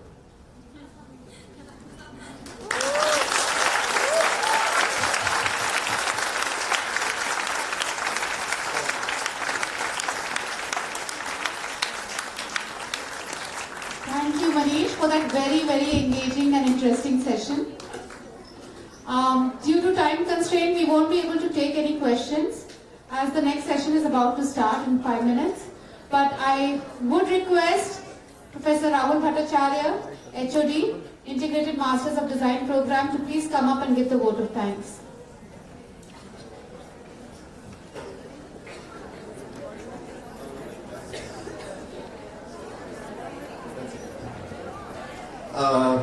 Actually, I know that everybody must be bursting with questions, and sorry on behalf of everybody that's not possible in this session. It just struck me, when Manish was making his opening provocations, that we, as designers, we must be at an early stage of our disciplines, because over the last few days, we've been going back to what is design. What I loved about Manish is that he gave us a set of non-definitions. Instead of actually trying to give us a definition of what is design. So that set of provocations, thank you so much for it. Thank you also for sharing the fantastic design process and outcomes of the Reliance Jewelry collection. I mean, I hope our students have seen the power of observation and how close observation can fuel your creativity. That is something that to take back from the session. And yeah, I think that's all. Thank you so much. Thank you, Rahul, and thank you, Manish, once again. Okay, everybody, we are starting with the next session with Mr. Gaurav Joyal in 5 minutes.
जगह नहीं है बैठ starting में बैठना आ जाओ Tanisha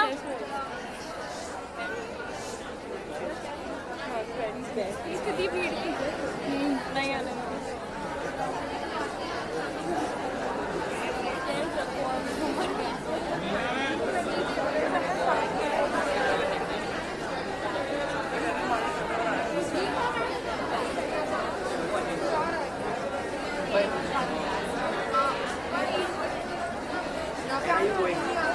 camera आएगा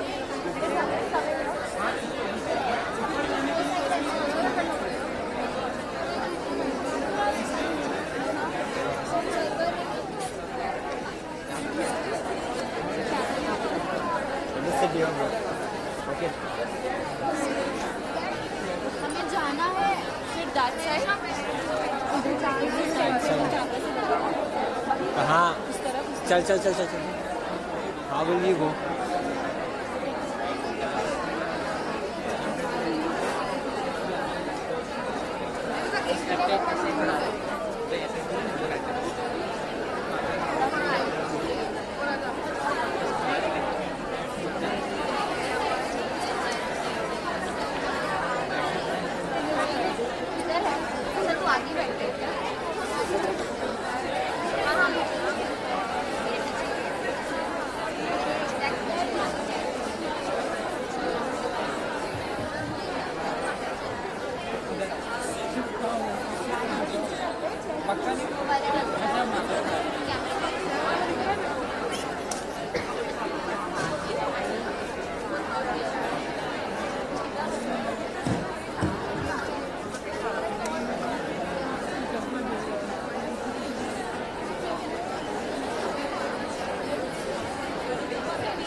check करेंगे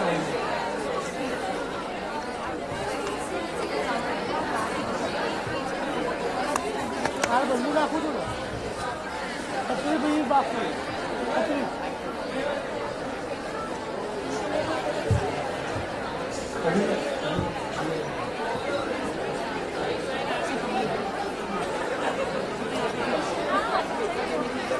Good evening, everyone. Can we please settle down so we can get started?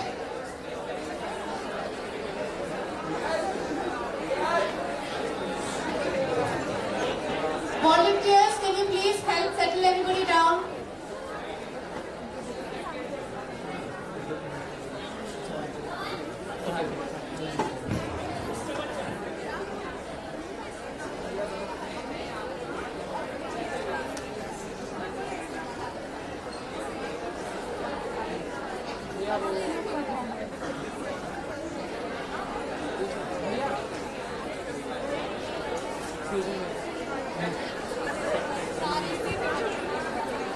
बैठने जाऊँगा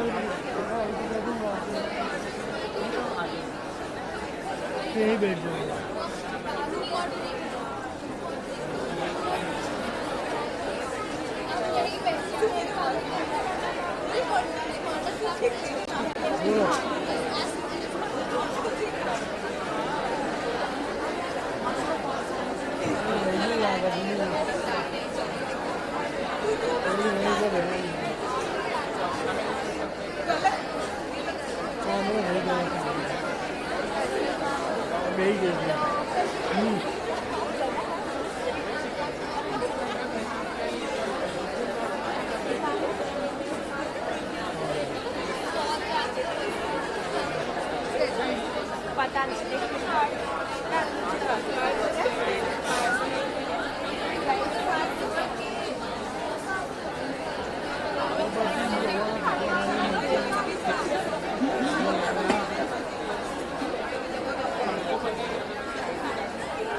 Everyone is requested to please settle down and be quiet as we are starting now.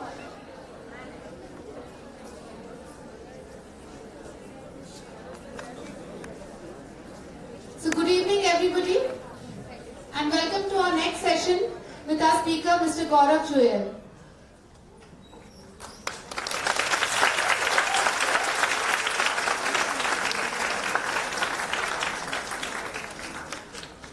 Gaurav has over 12 years of experience in formal and independent design education practices. An alumnus of National Institute of Design, his area of specialization includes design foundation studies, material intelligence, animation, student-centric curriculum development, art integration, multidisciplinary learning, and student culture in academic systems. He is the founding faculty of the Institute of Design in Jaipur. May I now invite Gaurav to please come up. Can we have a huge round of applause for him?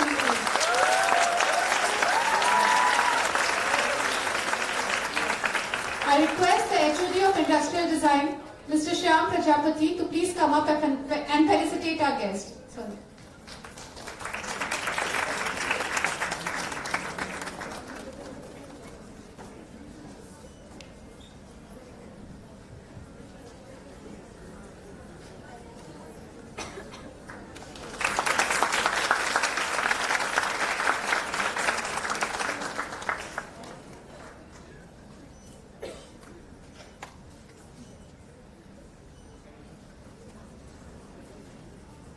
Thank you, Shyam, and over to you, Gaurav.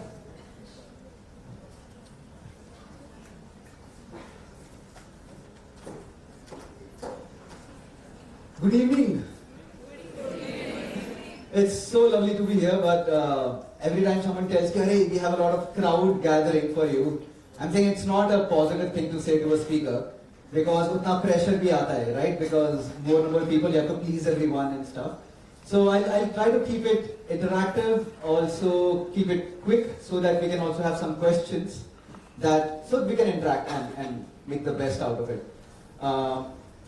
So, as you all know, my name is Gaurav Joyal. I come from Dehradun, and my initial training happened as an animator and animation film design. You will see my earliest influence to join animation where it is coming from. But now I have completely changed my domain, or partially changed my domain, into learning experience design and education. So this is, I think, a prerequisite to become a learning experience designer is to be extremely bad at studies to begin with. Because someone who is great at something, I don't think they will struggle with the simple things that other people are struggling with. But if you struggle with studies and learning, then you are continuously striving to understand how do I make myself understand, or how do I make it simpler.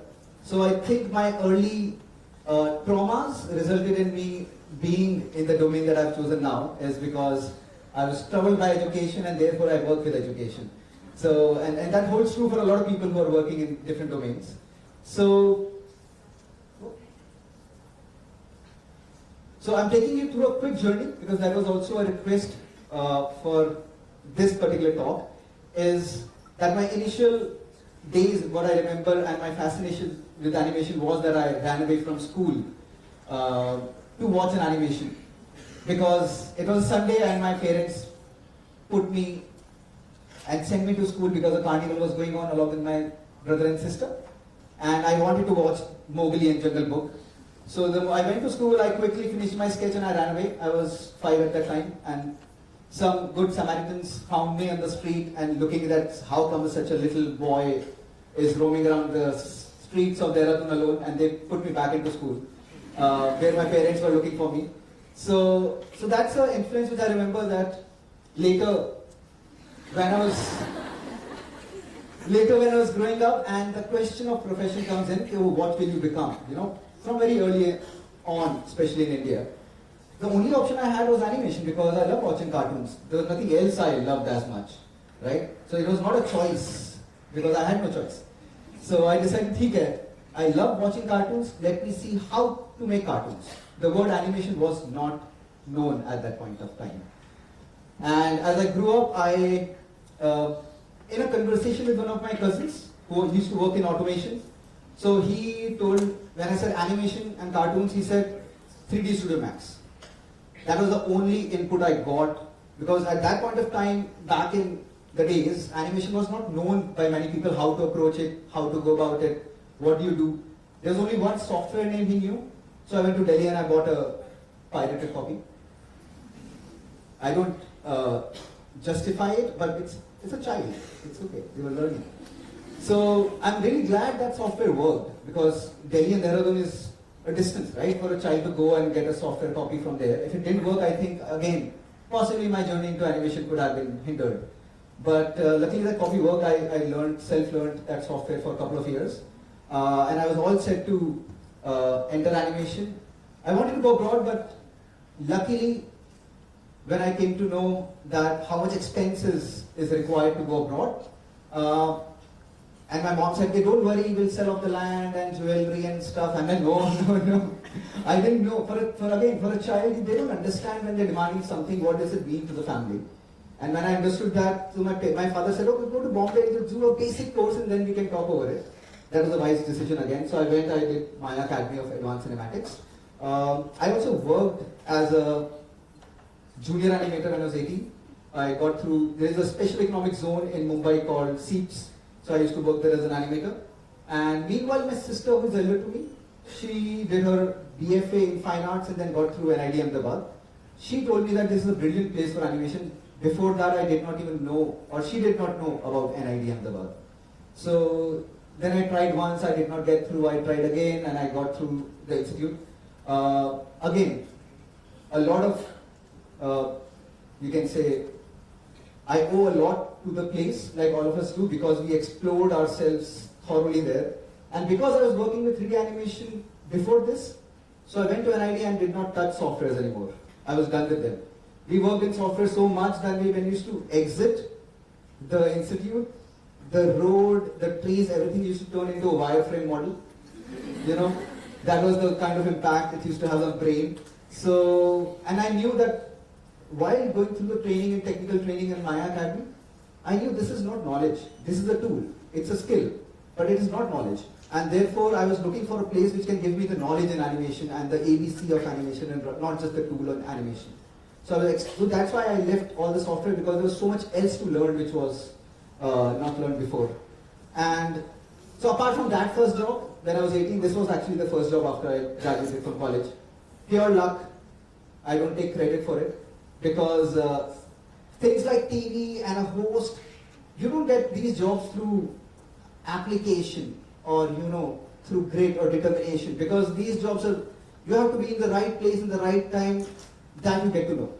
Yes, a great amount of credit goes to network and people you know, because these things come to you as a word of mouth. So it is very important for you to know all your batchmates and all, because my batchmate told me about this job, so be respectful to them, give them love. Don't think I'm a batchmate, I'll only respect like the professionals and stuff. No. This is the proof that you have to be good to your batchmates, and not good, I'm saying your work should be known to your batchmates, what you do, what you're good at. Because when an opportunity comes like this, the first person's image that pops up in their mind is the one they will contact. And the reason why that image pops up is because you have made yourself known, you have made your work known. So when Art Attack came, the image popped up because I used to work with a lot with material, although I was an animator, right? But animation people also make sets and stuff. Because the material, and therefore my image came to them and they contacted me, and half-heartedly, not half-heartedly, but I just tried, because it was not I was never a front-end person. I was always a back-end, like sit in a cave, animate, also a great, like an introvert, so which means I would not like public or people or like stage, and all this thing was a nightmare for me. But the job trained me for that, alright? Another sneak peek for you guys. So this is the avatar you see. I'm calling it an avatar because you don't have control over TV. They take you, they create a form out of you and they present you. And you're like, is this me? Because you never thought of yourself like this. That was actually the original avatar which was supposed to be with dreadlocks. Honestly, that was how I was hired by Walt Disney. But last day, one day before shoot, the boss at Disney was like, no, we can't have dreadlocks in Disney. it does not go with our philosophy and parenting and stuff like that. So they cut it, and since then I have short hair, now even shorter. But so that's a bonus hidden trivia for you guys there.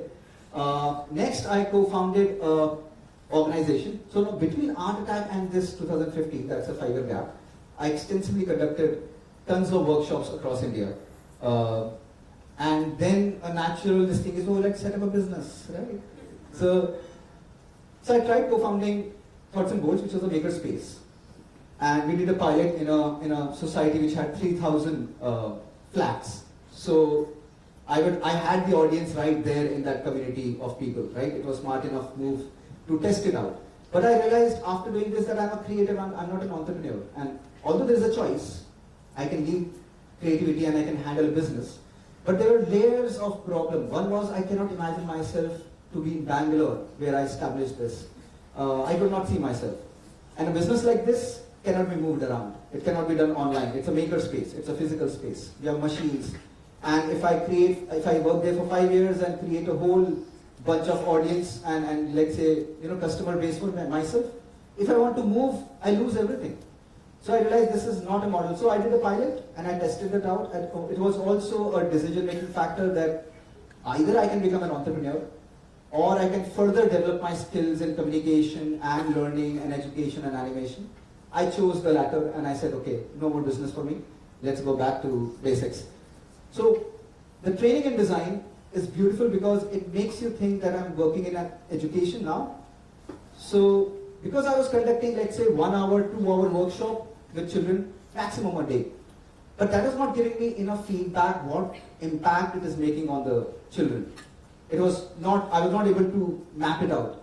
So, and they teach us in design that you have to understand your user, the empathy and stuff, right? So I remembered that is the next step for me, which means I need to now associate myself with a place where children go and I can find them for a much longer engagement. And automatically, school was the answer, right? So I went to Riverside School in Ahmedabad and I became a grade 4 teacher. Initially that was not the plan, but they had a vacancy. I said, why not? Which is also I do whenever opportunity comes. If I have not done it before, then why not? Because I have nothing to lose. I have all the energy in the world. And now this was a beautiful thing that happened to me because class teacher is a different ballgame. I don't think nobody experiences life like a class teacher, especially with younger grades. Okay, because you're a proxy parent, they tell you all the secrets of all the families. You know everything about them. You also know, this child, the problem is coming from that parent only, So I took commerce during my 11th, 12th because my trajectory was already set in animation. I saw the books in science, I'm like, I'm not taking this. So I dropped it, I took commerce, but I taught science to grade 4. Don't tell the authorities. And a lot of experiential learning. I was also handling their maker space because I've already done it for grade 3 and 4. So, and we were doing some hands-on learning of science and stuff. Now the superpower which got unlocked with this particular job role was, one, I could handle a bunch of 27 children. Okay, I had a co-teacher as well. Now that's a job and I got a voice that can pierce through crowd. Okay, after handling this class, I think I can teach all of you at the same time without a sweat. But teaching that class is way more difficult. So after teaching that age group, I think you can handle any age group in the world. So these are superpowers according to me, that you understand human psychology, child psychology. And the next step, I was in parallel while all this is going on, I'm also undergoing Waldorf teacher training. It's an alternative learning method, you can say schooling. And because I was undergoing my Waldorf teacher training, my question was, now I need to teach in a Waldorf school. So I asked my mentors, and there are tons of schools in India, Hyderabad, Bangalore, Delhi, Bombay, and so on. Out of the whole list, there was one school they said is a rural Waldorf school. I think this is the only rural village Waldorf school in India. Or it was, it has shut down now due to certain unforeseen circumstances. But so that again gave me a spark, and that is something I always follow. When you get some information, and for some reason it creates a spark in you, always investigate that spark. Don't just let it, ignore it, I would say. So the moment I had a spark, I contacted the people from Darbari Waldorf School. Darbari is the name of the village. And I had no reply from their side. I sent them a Facebook message, no reply, email, no reply. So what do you do? Go, yeah, Google Maps, where are they? Just catch a bus. I was in Ahmedabad at Riverside School. So I went to Darbari and I landed up with Jack, who is a French person who was running the school there. And I told him, you didn't reply, so I'm here, so let's talk. I would like to join the school. And he said, okay, come in April for 2 weeks and we can see if we resonate.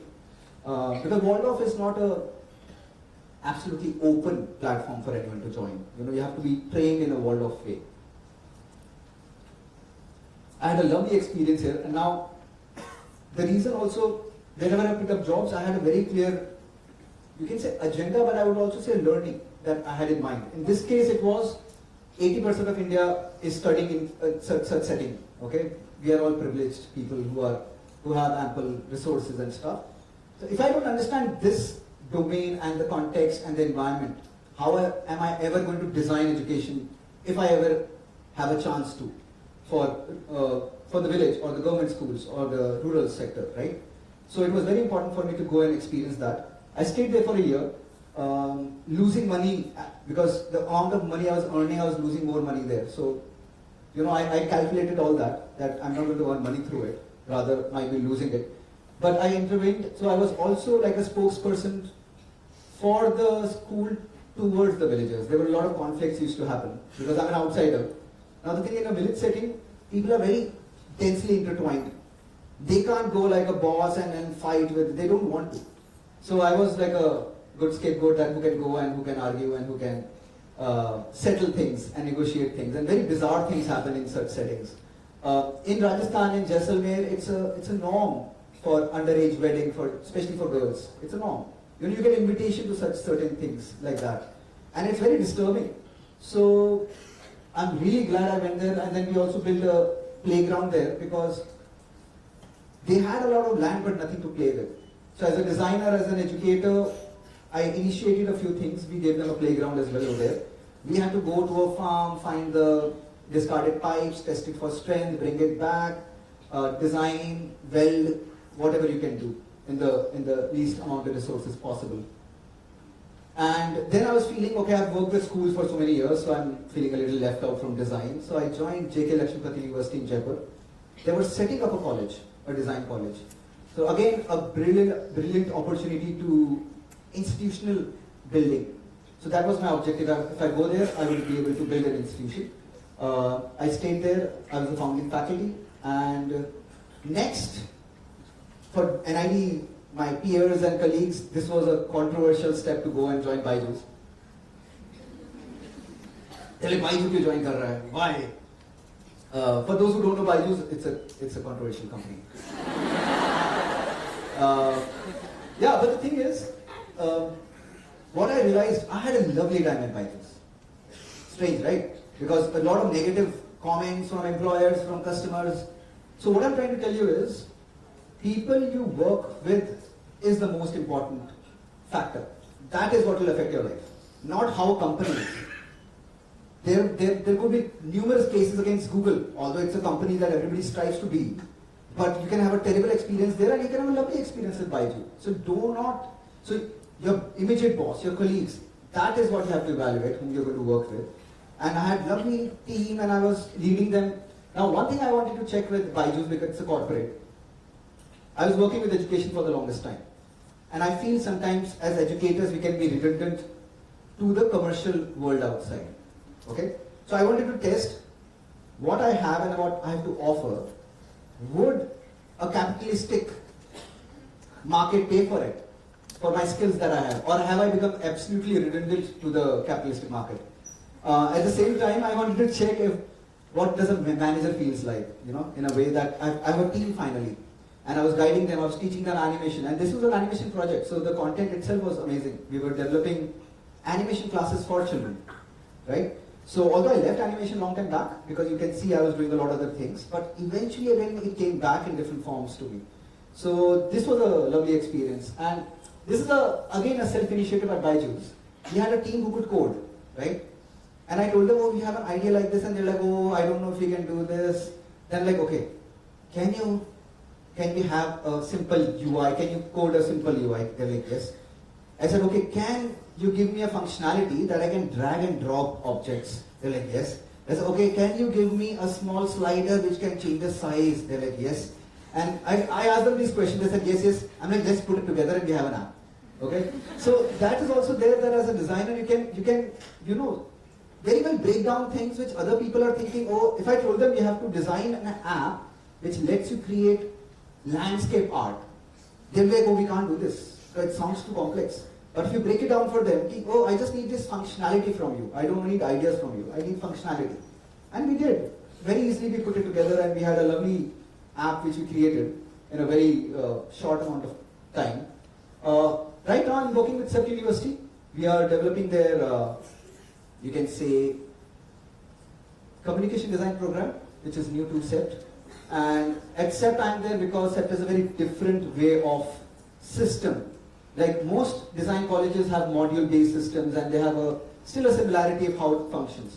CEPT is a very different system, so I want to understand the system now as a learning experience designer. How do different things operate? In 14 years of my teaching, tons of things have happened. I would have met more than 15,000. That figure, I have just left it there.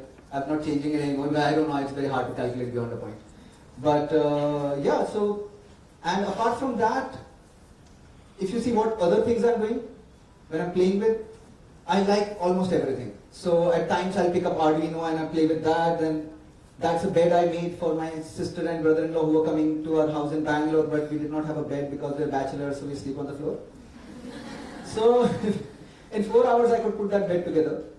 Because one of the residents from that makerspace in Bangalore, where I established Thoughts and Goals, one of the residents called me and said, Gaurav, we are changing the whole flooring of the house. One of the residents called me and said, Gaurav, we are changing the whole flooring of the house. And I'm discarding it, I have nothing to do. But you are the only person, I think, who can do something with it. Again, like the heart attack thing, image pops up in someone's head. So same thing. And she gave me, I carried that 100 kgs of wood for the longest time. But when my sister and brother-in-law came, I'm like, okay, let me put it together. So some $700 and 4 hours and that bed was ready. Then I picked up wood carving, wire sculpting. I love collecting rocks. Jaisalmer, beautiful place to collect those. Repairing a knife's handle and pick up a wood from somewhere, make it into a chopping board, skydiving, paper experiments. I was experimenting if you can create a table absolutely only with paper, nothing else. And so I made this and it could take around 10-15 kgs of load. So that was just a home experiment, sitting, doing nothing. Then picked up pottery. This food art was actually a student contacted me in Bombay. He's like, I'm a photographer, but I need something to shoot. So you make some food art for me and I would like to shoot. So I did that for him, and then we did a larger project in which he also won one of the awards for his graduation ceremony. Then a lot of street art, just going around painting, taking permission, learning graffiti, calling for cans, understanding how it works. So just a lot of play is, I would call it. I like playing with things and I pick up new fields and whatever I'm interested in, and I do something with it. In terms of my training, I have trained in mountaineering. Basic course, advanced is still pending. I'm also a pranic healer, and across meditation and spirituality is something I do follow for my own well-being. Bothmer gymnastics, this is also part of Anthroposophy and Waldorf. Biography, this is also part of Anthroposophy and Waldorf. Very interesting things. Then ERA Waldorf teacher training, I've already told you, and I've also gotten training at Orville Earth Institute for compressed stabilized earth blocks and arches and bolts. The thought over here was to build your own studio, which we're building right now. So I must have learned that 10 years back, but application happens after a decade. So don't think you learn something and you apply immediately. No, just keep gathering information and experiences. At some point it will all get into a place.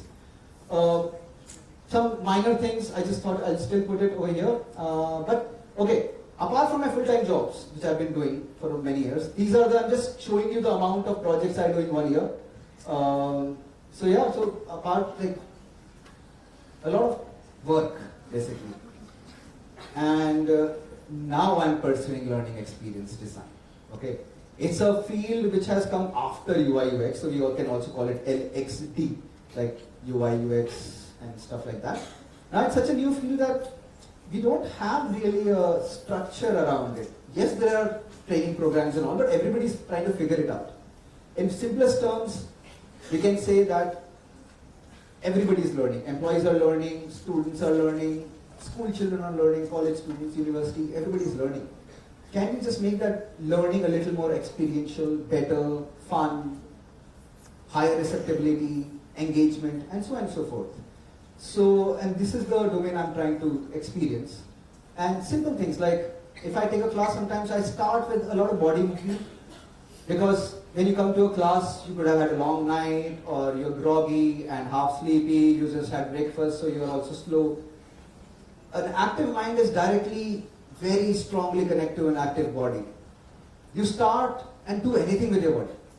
You can sit and jump and dance and swirl and twirl. Immediately, tons of physiological changes happen which also targets the mind, and you're active. So if you understand this, if you really want to deliver, start with the physical self. In fact, sometimes during when taking courses, I also say, okay, don't think. Let your body play. So your hands can play without your mind being involved in telling hand to move. Especially for, let's say, composition. Don't think and compose. I'm saying just let the hand move and let eye track what compositions are being formed. So you're not creating composition. You're trying to find a composition. So this is a very new domain that I'm exploring. It might take a little time. The problem here is that when you take training of anything formally, then you get, the theory, the practical side and all of that, it becomes easier.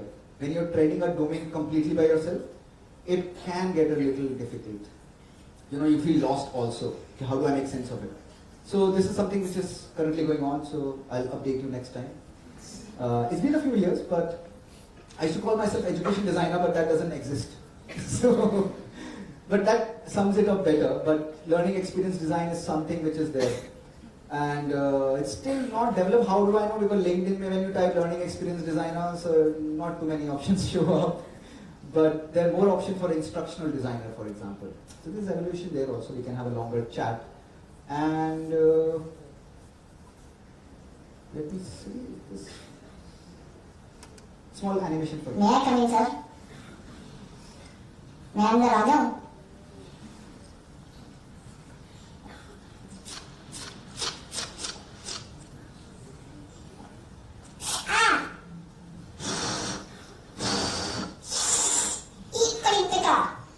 चीनी अदरक कम है। मैं बनाता हूँ कड़क। ऐसे मुझे खाना बनाना भी आता है, लेकिन प्योर वेज। याद है, ये मेरा पोर्टफोलियो है।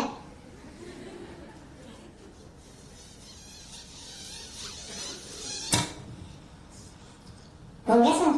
काम कैसा लगा? अच्छा है ना? मैं जाऊँ? ओके।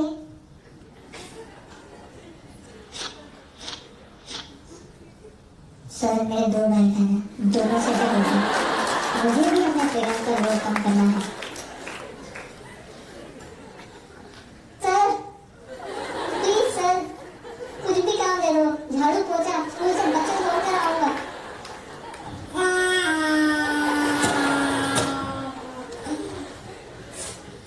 मैं कल से आऊँ?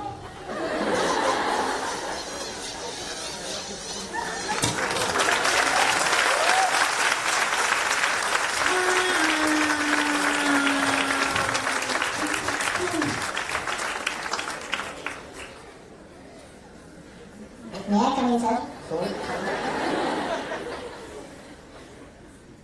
Okay, so I did not get that job. Not truly. I actually made that animation for an internship, which I did not get. So life can be brutal at times, but the good thing is, see, life also guides you, right? I truly believe. If I got that internship, I would still be in animation. I would have not joined Art Attack, I might have not done a lot of things in education and so on and so forth. That trajectory shift would have never happened. And another thing with, most people think that you are, I think this looks a little more appealing. So many people think since you are working for television, why don't you go further into it, right? So that also requires you to understand yourself very well, whether you're cut for it, let's say, or whether you have the aptitude. So one is, I was never a performer, I was never a theatre artist. The first theatre performance I did was once in school when I was one of the 100 kids in Pied Piper, when I was in grade 5. The next time was art attack, right? So I was never a person who could face a camera, but I learned on the job. But that domain calls for a very different set of mindset.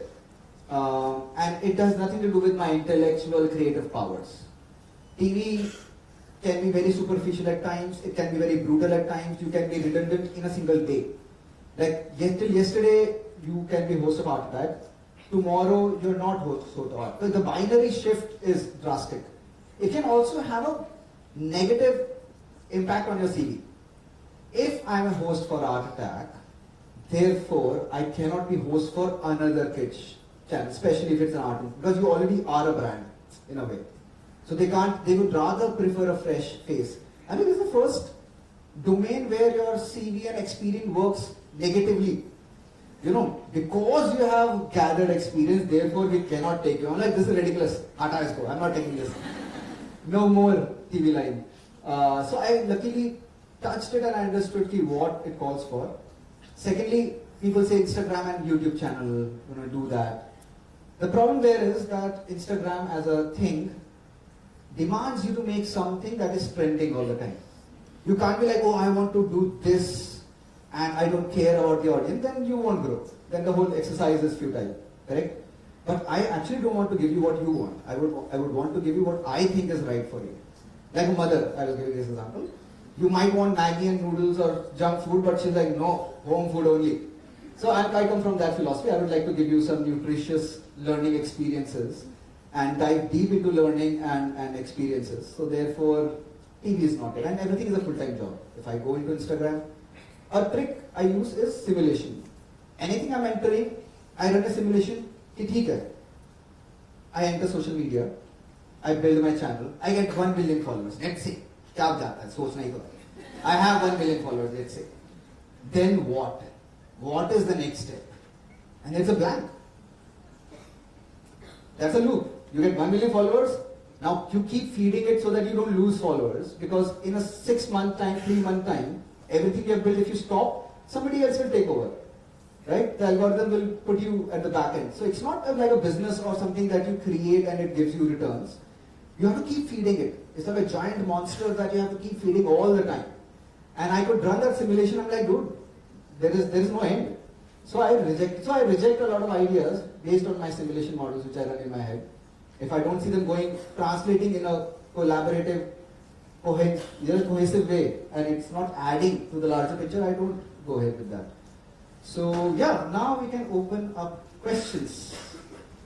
Since you have known the journey, I wanted to show you this also because you have to understand that what you know and what you don't know. That is something, there's a lot of back-end story which goes on. So yeah, any questions for me? Yes, please. You have a good voice? Oh, we have a mic. Am I audible? To me, yes, a little bit. So, hello sir, and I watched your show throughout my childhood, and that's how I entered into art field. So, I'm being here, you are also contribute some part in it.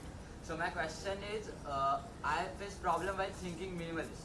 So, could you suggest some activities? Can you repeat the last part? Minimalism. Minimalism, okay. Yeah. So, could you suggest some activities through which I can understand minimalism? Oh. Okay, easiest way to understand anything rather, is immerse yourself with tons of example around you. You know what I mean? Before trying to say, okay, how do I do it? Don't even make that effort. I'm saying just surround yourself. Which means buy some products that you can wear, you can put, you can reorganize your room. Just take examples from the world, make it minimalistic, what you see. Once you surround yourself, it starts seeping into you, that sense. It's a sense. So, the sense gets developed in a period of time. It's not like a skill I sit like a software and I learn it. Okay? Because minimalism is coming from philosophy. So the thing is to understand that first you have to, and read. Read where it is the origin source coming from. Dhire, dhire, dhire, when you read, when you see, when you make, when you do a lot of tons of things around it, then that philosophy is going to bring out the output that you're looking for. Not the other way around. Not that you can replicate it. That you can, but that is not going to give you a true sense, right?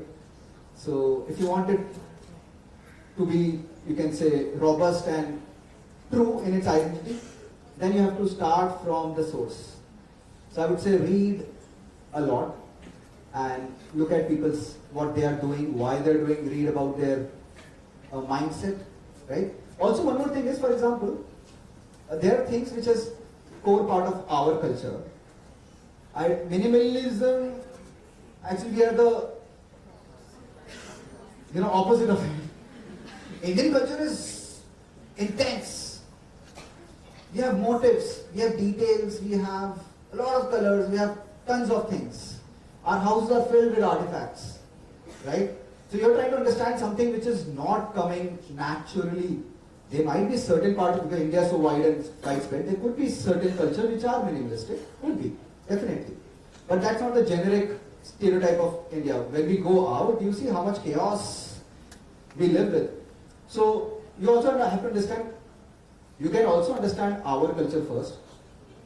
That's a separate exercise. But there will be a little struggle to try to understand minimalism, which is coming from a very different culture. So the culture creates it. It's not somebody sat and said, okay, new genre, what do I do? Minimalism. Aisa nahi hota, right? So it's a longer journey than single word answer. Yes. You mentioned that you were very glad that you did not go abroad to study. And can you elaborate on if you compare? You have to, you have to take your country and the people, and all its people ahead. And how do you do? So that I would have missed totally. That's one. But foreign education, what I'm trying to say is, if you have resources, no worries, go. Okay. If somebody is not does not have the chance to go, how do they cover up for the exposure that you get in the foreign? No, but don't you think we are highly exposed because of the internet? You don't have to go. If you, in any city, there are enough educators who are traveling. They're Japanese and Americans and Europeans. They are traveling across. If you want to gain experience and the difference, you can. And once you graduate, you can also find a job. Enough people do that, right? They can find a job elsewhere. But the only thing I have against, the only reason sometimes I have against going abroad is, one, it is so exorbitantly expensive. Okay? Like 100,000, no. 1 crore kitna hua? 10 million in Indian rupees, right? It's like management people who are anyways going to earn the highest salary, they take years to pay off their loan. Imagine designers will take decades to pay off that loan. We don't get paid as enough as the management people, right? And it's like 1 crore, 50 lakhs, 70 lakhs is just like that. I don't think it's worth it. If you have money, go. No problem. But I don't think that pressure putting on our parents or yourself and become a slave to the banks for 30 years, 20 years, I don't think it's worth it. Because that kind of knowledge and exposure can be balanced using other alternative methods. You can go for residencies, you can go take grants, you can also join, enough professors are traveling in India from all across the world, right? So that's the only thing. But if you have resources, then go ahead. But don't put your parents under that pressure. I don't think it's fair. And education is a commercial. It's not that they're demanding that money for very strong reason. No, because it's become a pure business right now. So I don't think it's fair towards yourself or the parents and otherwise. And knowledge is in the air, literally, through Wi-Fi, right? You can access anything and everything. I don't think knowledge, like before, it was safeguarded, gatekept. I think right now it's just you want to learn, you can learn. You just have to be extra active in doing so. It's not going to fall in your lap magically. Huh? So, same, like when I was young, ever since that I've seen Art Attack, and that was how I started, like, of my art journey, and today I'm coming to a design college. So, sir, as an overthinker, I mean, why is it start with that? So, I overthink for like the littlest bit, and as you told your entire journey, wasn't it ever for you like कि यार अभी आगे क्या होगा? Because what I am doing right now, मैं अभी इधर बैठे मैं 4 साल आगे का सोच रहा हूँ, and it's pretty stressful. Like you don't know. I mean, being a designer, कैसा होगा, क्या होगा? Wasn't it ever that came to your mind? It happens. One, I was lucky to have a character, let's say. Because when you're born, you don't know what character you're picking up, right? You are something and you're realizing, oh. So I'm a very active person. I'm seeking experiences, I'm seeking action. So I'm not thinking about the future. I want action right now. You know, so it works for me. So the future does not trouble me too much. Plus I have a terrible memory. So past does not trouble me either. So I'm lucky in that sense. But at the same time, see, I'm a strong advocate for emotional health, which I was not till a certain point of time in my life. I used to like go through life very, it's so easy, everything is like, because when you're action based, you're not overthinking, correct? I used to look at other people, why are they so emotional? You know, mere mortals. What is this? Why do they trouble themselves so much? And then what happened was I was with a partner who was an empath. Now, to understand her, because I'm like, why is she so emotional all the time?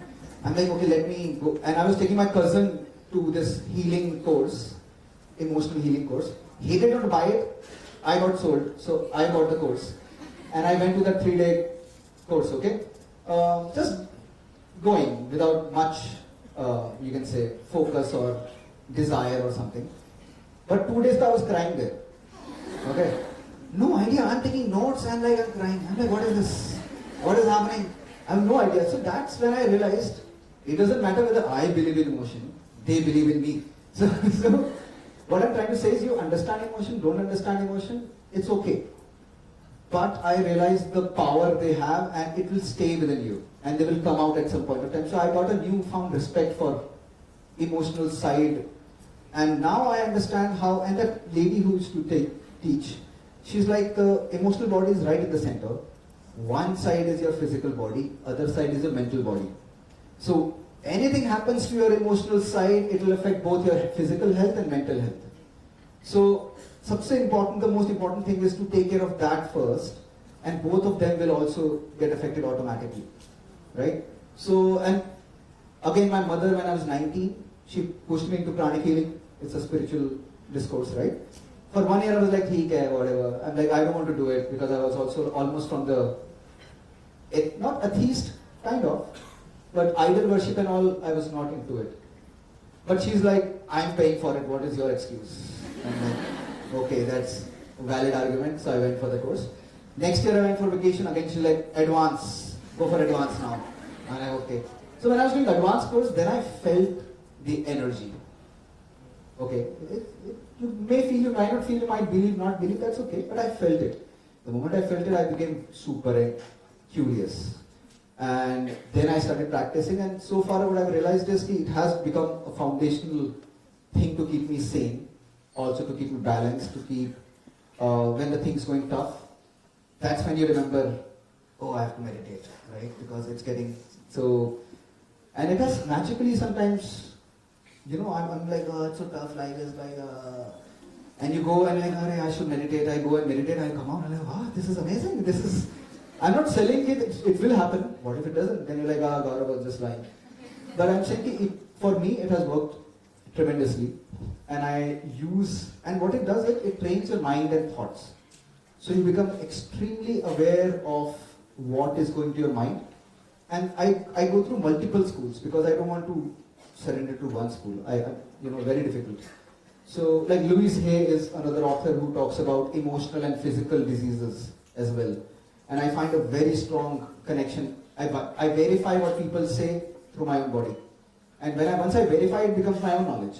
I don't have to then quote them.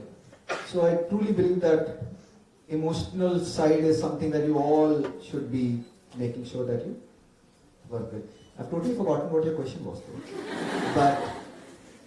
But point being, you need to interject with actions. If your mind is troubling you, right, that's what you're saying, you're thinking about future and stuff, do practices of any kind. And secondly, understand that this moment is the most important moment. Each moment adds up to become future. So if you're thinking about future, that has no implication or application. But the time you're missing right now thinking about future, that definitely is going to affect the future. So you just look at the next moment, next day, and as students, just look into your education right now. It's too far away. In fact, I would suggest 10 years explore. If there is no financial major crisis in the family, then after graduation go and join a corporate, they'll pay the highest. Okay? If that crisis is not there, 10 years, earn as little as more, doesn't matter, but explore all kind of project jobs, everything that you can. So don't even keep that, Abhi, what do I do in future? I'm telling you, do like 10,000 things in future. Time check, how much time do we have? So that I know how many questions we can pick up. I think we need to close. Okay. Yeah. Should we close? Sorry, yeah, we're running out of time. We can meet otherwise. You guys can, I can't decide, ma'am. So, but we can, I'm reachable through my website, ideally LinkedIn or email.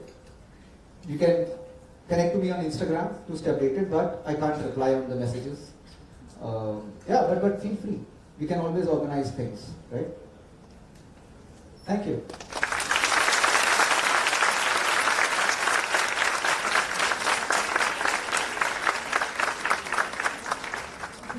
Thank you, Gaurav. As we can see from the crowd, they really love you. And sorry guys, but we are really running out of time and we need to start the next session. So I would now request Mr. Neeral Desai, HOD of Interaction Design, to please come up and give the vote of thanks.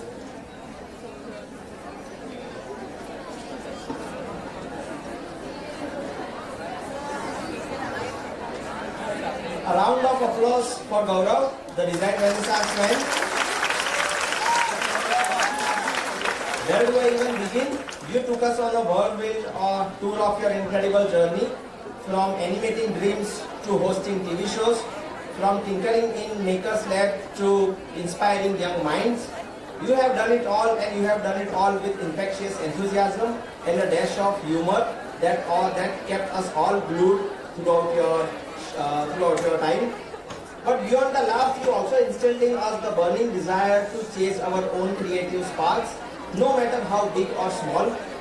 The importance of nurturing curiosity and collaborative spirit, just like you did at Thoughts and Bolts as well as Byju's. Thank you, Gaurav, for reminding us that the path to design excellence is paved with equal parts of imagination, grit, and healthy dose of laughter, of course. You have left us inspired, motivated, and maybe just a little bit jealous with your career journey as well as personal endeavors. That's just mark of a true design superhero. So once again, a heartfelt thank you from all of us. We can't wait to see what incredible things you dream of next. Thank you, Neeral. Everyone, there is one admin announcement, please. The buses will leave at 6:45, not now, so everybody can remain seated. We'll start the next session with Mr. Akib Wani in 5 minutes.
People in the back, 2 rows, can you move forward, please?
Hello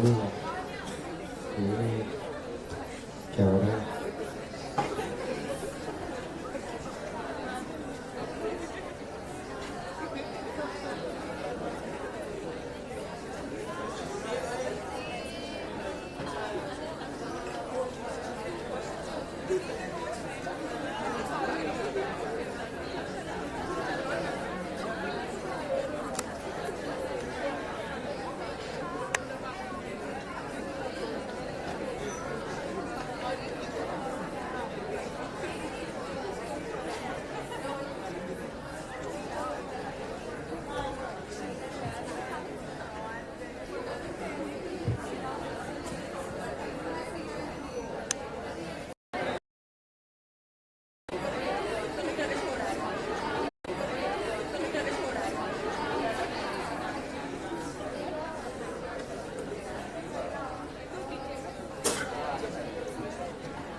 seat खाली रखना है।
Okay, good evening everyone.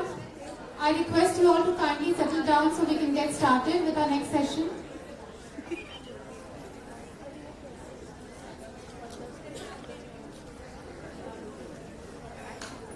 So I request everyone to kindly put your phones on silent for the entire duration of the session.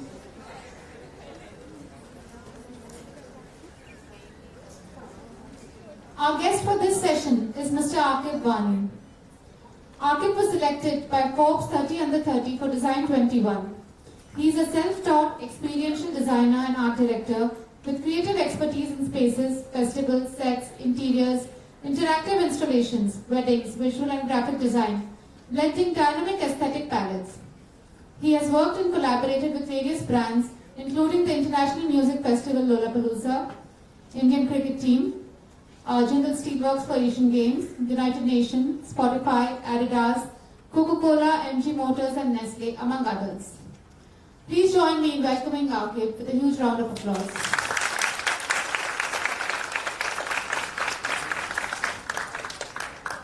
So I now request Professor Paresh Chatterjee from the Department of Fashion and Lifestyle to please come up and felicitate our guest.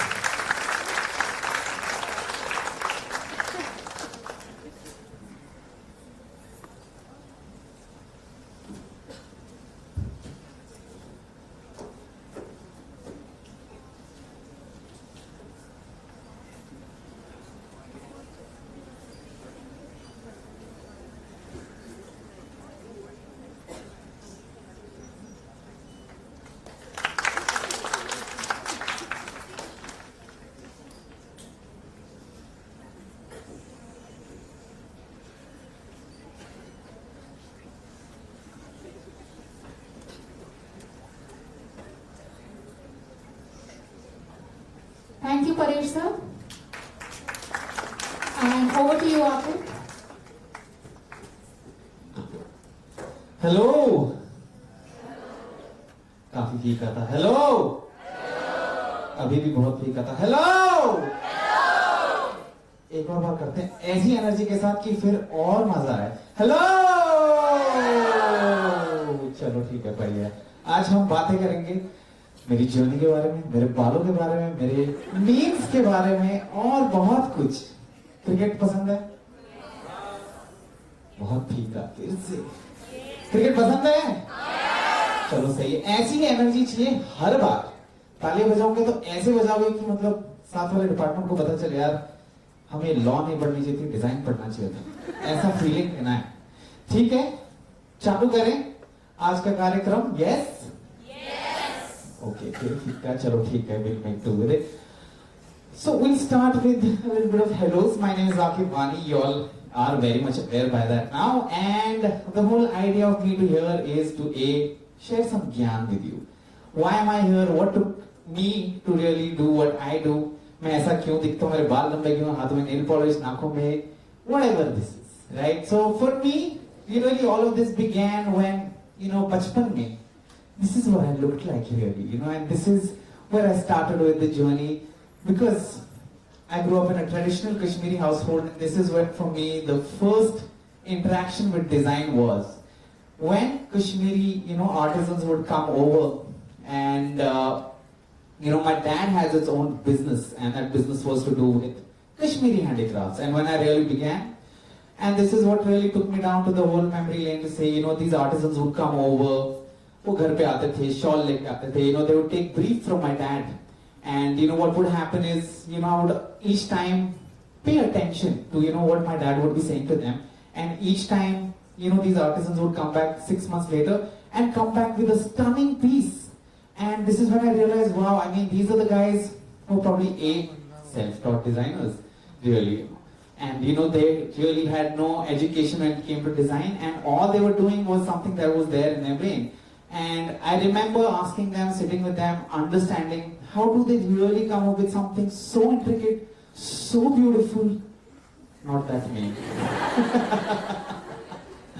anyway yes so you know each time it would blow my mind because you know the kind of work that they would come up with you know it would just be like great motifs great color palettes and that would always sort of you know made me question things kamal yaar matlab you know they've never really been to a design college or any of that sorts now this is me at the age of 7 when I would really look at things and you know that made me question things and is when I really sort of began drawing you know that was my first remembrance with design as well so you know that in school is when I went into you know with the same thought yes this is something that I enjoy so I was always good at arts I was always great at drawing everything I was good at except for studies. Now, padhai was something that I was really struggling with, and this is something, I feel like has somewhat paved the path in my entire career as well. Now, why did I struggle really with studies was bilkul pasand nahi tha. And then 11th standard is when I struggled so much कि मेरे माँ बाप ने बोला यार इसके बाल काट दो शायद तब सुधरेगा. And to my surprise, obviously 11th में fail तो हो गया, बाल भी कटवा लिए. But what really happened, I failed again. And my parents were like, अरे यार कितना कुछ करें इसके लेकिन probably nothing helps. And nothing did help really because I felt like मुझे नहीं करना था यार पढ़ाई. To me it was the biggest struggle in my life, and this was really me when I was just trying to figure my thing out and trying to prove that padhai karna hai. Deep down inside really I didn't want to study, to be honest, right? I'm here in a college, I'm talking about not studying. Please don't take me in the wrong way at all. But at the same time, it was quite a struggle. It was so much of a struggle that, to the extent where I was just like, life khatam. Why? Because at the end of the day, all your padosis, all the Sharma ji ka betas, all the rishtedars saying, "Arey, aapka beta kya kar raha hai?" That's when I was like, yaar, this is a tough life and maybe I am a failure, and this is when I actually gave up on things. Is when I was like, what, screw padhai, let's pick up the guitar, and that's the time when I actually picked up the guitar. Yes, I picked up the guitar and I started playing in a metal band, and that's how things changed. And while I was struggling at music and things, and all the societal pressure that was there, obviously growing up, music is where I found my solace really. This is where I found my true love with, sort of escaping from the real world and doing what I wanted to do. And that's also the part where I was like, what, maza aa raha hai yaar, with the A1 personality, with the zulfe, with the pretty face and all that, with the telly boy. And at the same time, this is what my band looked like. And that's somewhere when, even I had short hair, so that's what I looked like. Bas, ghamand nahi hai, yaad rakhiye. Now this is the time also when I was like, what, it's fun playing in a metal band, and at the same time I was like, what, it'll be great to sort of, make some art because we wanted to promote our music. And this is when I was like, what, let's start making artwork. And essentially how this whole journey started with me, because I was like, what, I know a bit of drawing, I knew painting back then because the only thing that I was good at in school was painting. And this is when I picked up Photoshop, thanks to YouTube, which was my only teacher back then. I was just probably doing things on my own, drawing, scanning, painting, everything on Photoshop. And that sort of, we decided that let's promote our shows. And back then we had Orkut, much before Facebook was even there. So, we putting all these posters up on Orkut. And everyone was just like, this is great. Slowly other bands sort of started taking notice of my work. And they're like, yaar, Akib, maza aega yaar. Why don't you make some stuff for us as well? And this is when, I started making Hello Latecomers. That's okay. And this is when I actually started working with bands, and this is how, the entire journey started of me working on Photoshop, making artwork for bands, one after the other, helping them with logos, with their merchandise, CD covers, whatnot. And this is when I realized, yaar, maza aa raha hai. Also because at the age of 16, if you're able to make money, especially when your parents are like, what, we don't want to support you for your music because I was not going to college, because I was having the time of my life playing music. And since obviously I scored some 47% in 12th, kaun sa hi college mujhe padhai deta, right? So this is where I was like, maybe I need to do things on my own. And then I continued working with bands, and then I continued making artworks, merchandise, things and whatnot. Even with festivals, I got to work with. So that to me was a great way into, getting my own clientele at the beginning, even at the same time sort of ensuring that, people start knowing me for who I am, which is essentially me trying to just pave my own path.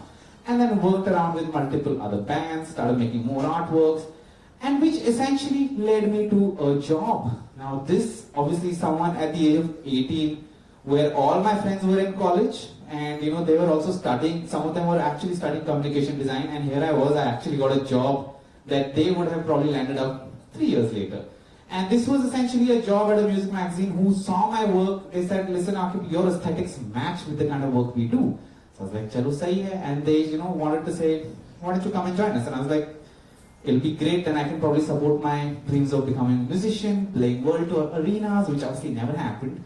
But nevertheless, this is where I could actually begin, working on a level where my design would then become much more massier than just working with bands. So essentially my idea was, let's work with making artworks on the cover, other than just making layouts inside the pages. I would also make all these illustrations on the cover, and then also figure out a way to do a lot more for the magazine, which is also to do with events. So I was actually sitting and making all the event posters, things and whatnot. Really something where I was just like, it'll be fun to explore, to move beyond just magazine covers as well. So for someone who is a self-taught designer, this to me was probably like, probably the biggest gig, because at the end of the day, all my peers, all my friends were actually studying to do what I was doing, and here I was just doing what, I probably never would have thought of. So that is when, across all those years, I felt like, from 2009 till about 2014, I went on from intern at a magazine, then I went on to become a junior designer, then went on to become a senior, then I ended up becoming an art director of the magazine. Now for someone who's a self-taught, I felt like, why, maza aa gaya, khud se kar rahe hain, khud se seekh rahe hain, and it landed me somewhere. So that's when I was like, I think now is the time I want to probably foray into a much bigger role here when it comes to design, is when I decided I want to sort of move from 2D into a 3D design. So this is when I joined Sumant Jayakrishan, who's also very eminent in the world of set designing, and this is where I realized, maza aega, essentially because he would be the one who would be doing all your big fat Indian weddings, things that I had probably never thought of, weddings that would take a month to set up, and essentially, would be taken down for 6 hours of the evening, and that was something that I felt like, logo ke paas to bahut paisa hai, maza aega sab karne mein. Obviously that was not the incentive for me, but I felt like it would be great to do something like this. Essentially why? Because you're creating something, and this is obviously something that I always felt like creating is something that is always true to me, and the fact that I was a creator back then is where I could possibly do so many projects as well. So this was my time that, where we would be doing weddings, all the fancy ones in fact, and doing something so extravagant and something so serene in its own self. So to me it was a big shift from what I was doing, which is designing magazine, working with bands, and then to obviously do something of this scale was obviously incomparable. So this is something we did somewhere in 2016. Now this is when India was chosen for London Design Biennale, and this is where I actually got to go there and sort of represent India as well on the international stage. And this was an installation that we designed there, which was called the Chakraview. Wow. So this was probably my last thing there. Also because I remember a friend of mine told me, "Akib, कब तक लोगों के लिए काम करेगा? अपनी दुकान क्यों नहीं खोल लेता?" And I was like, what? This is actually a great thought, because that was the time when I was actually very confused. What do I really want to do? Because I always had this safety net because my dad had his own business. I always thought that, probably now is the time when I'm just experimenting. Sooner or later, I'm probably going to join my dad's business. Now, which is obviously something every kid who has a family business, would always imagine. आपका business है, गुल्लक पे बैठेंगे, पैसे कमाएंगे, आराम से बैठेंगे, राजा वाली जिंदगी जिएंगे. But I think life had obviously other plans. And 2018 is where Akibani Design was born. Now this is the inception of where I decided, chalo yaar, bahut ho gaya, living a comfortable life. And 2018 was, when I said, when I literally had, after working for good 9 years, I had all of savings of worth 80,000 rupees in my bank account. And I was like, I'm taking this step where I don't have much, but let's just give it a go. And obviously, it was a lot of work, clearly, because, starting your own studio, wanting to do things. And it's the most scariest because, you don't know where to really go with the thoughts. You have big plans, but at the same time, how to begin, how to do taxes, how to get a team, how to obviously, handle clients, contracts. There are 100 things which I probably never thought of, but this is really me in 2018. But that didn't stop me from being creative. I went to my local painter and I was like, why don't you make me a signboard for my studio? So obviously went there, I was like, I wanted to give it a local touch. So we got this signage made as well. And this, was really something when I felt like, let's just take this somewhere. And our very first big client, sort of approached, and I was like, okay, what is it? Now, you may ask me. I remember someone called and said, listen, there is a wedding that you have to design. But the premise of this wedding was that, listen, शादी है उसमें ना लेकिन एक बाजार design करना है. And I was like, कि क्या मतलब हुआ बाजार डिजाइन करना है? You know, obviously it's just like, this is kind of weird because लोग शादी में जाते हैं, खाना खाते हैं, डांस करते हैं, दारू खाते हैं, घर जाते हैं, मस्ती करते हैं. But to come to a bazaar at a wedding, I was like, doesn't matter. बना देंगे, कर देंगे. And then, you know, 10 days later is when I get a call to say, listen, your designs have been chosen. And I was like, यार, अब तो बता दो client कौन है? Turns out it was the Ambanis. And this is when I was like, my God, thank God you didn't tell me who it was, because obviously there would have been performance pressure and I would have probably screwed up the gig, and obviously things went my way in that sense. And what we ended up doing was to say, you know, it was a crafts bazaar, and which was great because at a wedding, have a Reliance Foundation led initiative where, you know, all 108 crafts of India were exhibited there, one piece of each, which was again something that was very beautiful to sort of witness. Each of those craft persons also coming in, selling their own pieces. So for me, across the whole board, to even do decorations with flowers, we also thought of having decorations using craft. So this is obviously Shola Pith as a you know, material that we ended up. Also very sustainable. I know sustainability is a trend nowadays, so this is back in 2018. But nevertheless, we did this gig, and you know, something very funny also that as an anecdote I wanted to share. You know, obviously this is the Ambanis we're talking about, right? I remember asking, you know, budget kya hai? Now, obviously everyone's like, are you mad? What is this stupid question? They're like, budget nahi hai. Maine kaha, what do you mean budget nahi hai yaar? It's the Ambanis. They're like, budget nahi hai. I was like, kya matlab budget nahi hai? They're like, budget nahi hai. Karo jo karna hai. So I was like, wow. You know, obviously for a designer to hear that when you're creating sets for a wedding, to hear that, that's essentially music to your ears, right? But again, this is always something that one should be very wary of for being a designer. Obviously, you can't promise 10x and only deliver 2, right? So obviously, we had to be very sure of where, you know, what we were presenting. Second biggest client was again the Ambanis. Hey, I know, right? You must be thinking, bahut paisa hai jeb mein, but that's not the case. This is essentially my second gig with them as the art director for their second son's wedding, and we had a great time because again it was probably the biggest venue that I had worked on indoors, and you know the kind of things we created. We even created a 30-foot Krishna with flowers, so you know all kinds of wackiest ideas that you could come up with, you could get them executed essentially. So great fun to be a designer at that point really, and essentially like I said, you all must be wondering, yaar, आपके बाबू ऐसे बना लिए अब तो एकदम श्रीदेवी की तरह पैसों के नोटों पे सो रहे होंगे.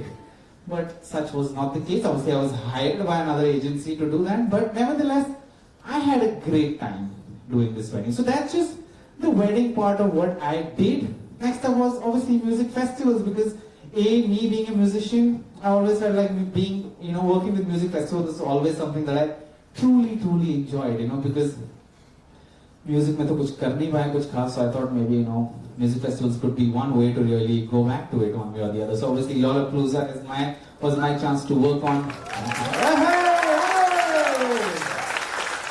So last year, not last year, 2022 is when, you know, they came to India as a meeting, and you know, I actually, as a funny story, found out through someone that an international festival is coming to India, and I actually slid into someone's DMs on LinkedIn, and I was like, listen, can I please, you know, do something, because listen, I have some experience, it'll be fun to do things. And they're like, yeah, why not? I mean, you know, it'll be great, why don't you come meet us? We are, you know, meeting the international team on so and so dates. And we actually went, and you know, they said, just come up with some designs, just show them what you can do. And I remember going for the first time, this is what we presented, and they actually ended up loving everything that we did. So, you know, it was literally like shooting in the dark, and they was just like, yes, Saqib, you got it for the first time. And it was great because this is, you know, obviously an international festival that happens in 7 other countries, and India being the 8th one, so it was obviously a great feeling. The venue was huge, the crowd was intense, there was about 80,000 people, which again, no other festival in the country ever had. So obviously for me, it was a great feeling to be a part of something as big as this, and being known as the creative director for Lollapalooza in India was a big deal for me. So obviously to do installations, to do the branding for the entire festival. So for someone like me, I enjoy doing branding, I enjoy doing spatial design as well. So this was a project where we did everything together, from doing brand identity, to looking after social media communications, to ensuring what the video assets look like, to ensuring what the on-ground installations also look like. So these were just some of the installations that we did. And something in the past where we had also worked with a bunch of, festivals such as the NH7 festival. Essentially, the idea is always to create these experiential, installations where people it's not just a photo op anymore. It's not just things that are looking pretty. This is an installation which was done in Shillong. Why? Because it was very windy. I was like, why can't we make put wind to our use and do something as a kinetic installation? So, we had all these pinwheels that would spin because of the wind, and it would look very, very cool because, all of these spinning in one go would always be nice. And essentially, doing the rest of the decor for the entire festival, from your entry gate to having seatings. And then also one challenge that we were given by a client to say, listen, there is a stage, but it's so far off that people may miss out on it. So we ended up actually designing an installation for it, where people would come in, interact with the entire installation, where, all these discs that you see, people would come and spin them, which eventually would lead people into walking and interacting, and eventually would probably, lead up into the other stage. Now the other stage was about 400 feet away. No one wanted to walk, so we're like, let's create something that creates a buzz, ensures that people want to do something around it. And this is essentially where, all of this was filled with people, and all of this was moving by the end of it, which all eventually led people to go into that stage as well. Now, that's one part of what I do. Second part of it is obviously brand launches. Now I work with so many brands across spectrum that one of the biggest brands that I work with is Adidas. And as an experiential designer, now you all must be wondering, क्या होता है ये experiential designer? तुम लोग इतना fancy words कहाँ से लेके आते हो हर बार? Well, as an experiential designer, what I mean by that is creating experiences. Not just throwing an event. Back in the day, what would happen? You would have an event where there'll be a DJ, there'll be a bar, and that'll be all. You have your drinks, you have get dance around, and probably get a picture clicked with any of those things. That'll be lying around, and that'll be it. Essentially, but here is where we said, Adidas was launching its shoe called the Ultra Boost, and what they were doing was, they had tied up with the International Space Station, and this was like, this is very cool. This is right up my alley, and I was like, I want to give this a go, and we ended up creating something entirely from scratch. Right? Usually, we end up renting out venues, but this was the time when we said, let's create our own venue. Now that because the theme is outer space, let's create the damn venue entirely. So we ended up creating a planetarium in itself for the entire thing. So where we had visuals on the screen, there would be a shoe that would be coming and flying over, and something where you'd have a spaceship coming in over. So entirely something that was experiential. Just something that you would have instant gratification for. Similarly, you had all these. You had a DJ that would be right in the center of the entire thing. So he had a 360 view of the entire venue. And then you also had displays. You had an entrance tunnel that looked very much like entering into a sci-fi movie. Then you also had one of these photo ops, which is essentially made of these ₹2 का plastic का ball आता है ना, ये उससे बनाया. So for us also, we were trying to do things where we could really expand our horizon as well. So clearly, this is inspired obviously by the Kusama Infinity Room, and that's something we did in an 8x8 room, which is very, very small really, and that's something we did as a photo op. But these are just certain things we did. Adidas, I also got to do things with United Nations. Now this is an installation that we did there, celebrating Gandhi's 150th birthday. And again, something that was very experiential. What one had to do was spin the charkha, the drape would fall and sit on a person's body as well. Similarly, a bunch of other designs that we worked on with cars. We created a entire installation made purely out of glass, and this was to show how an electric vehicle functions.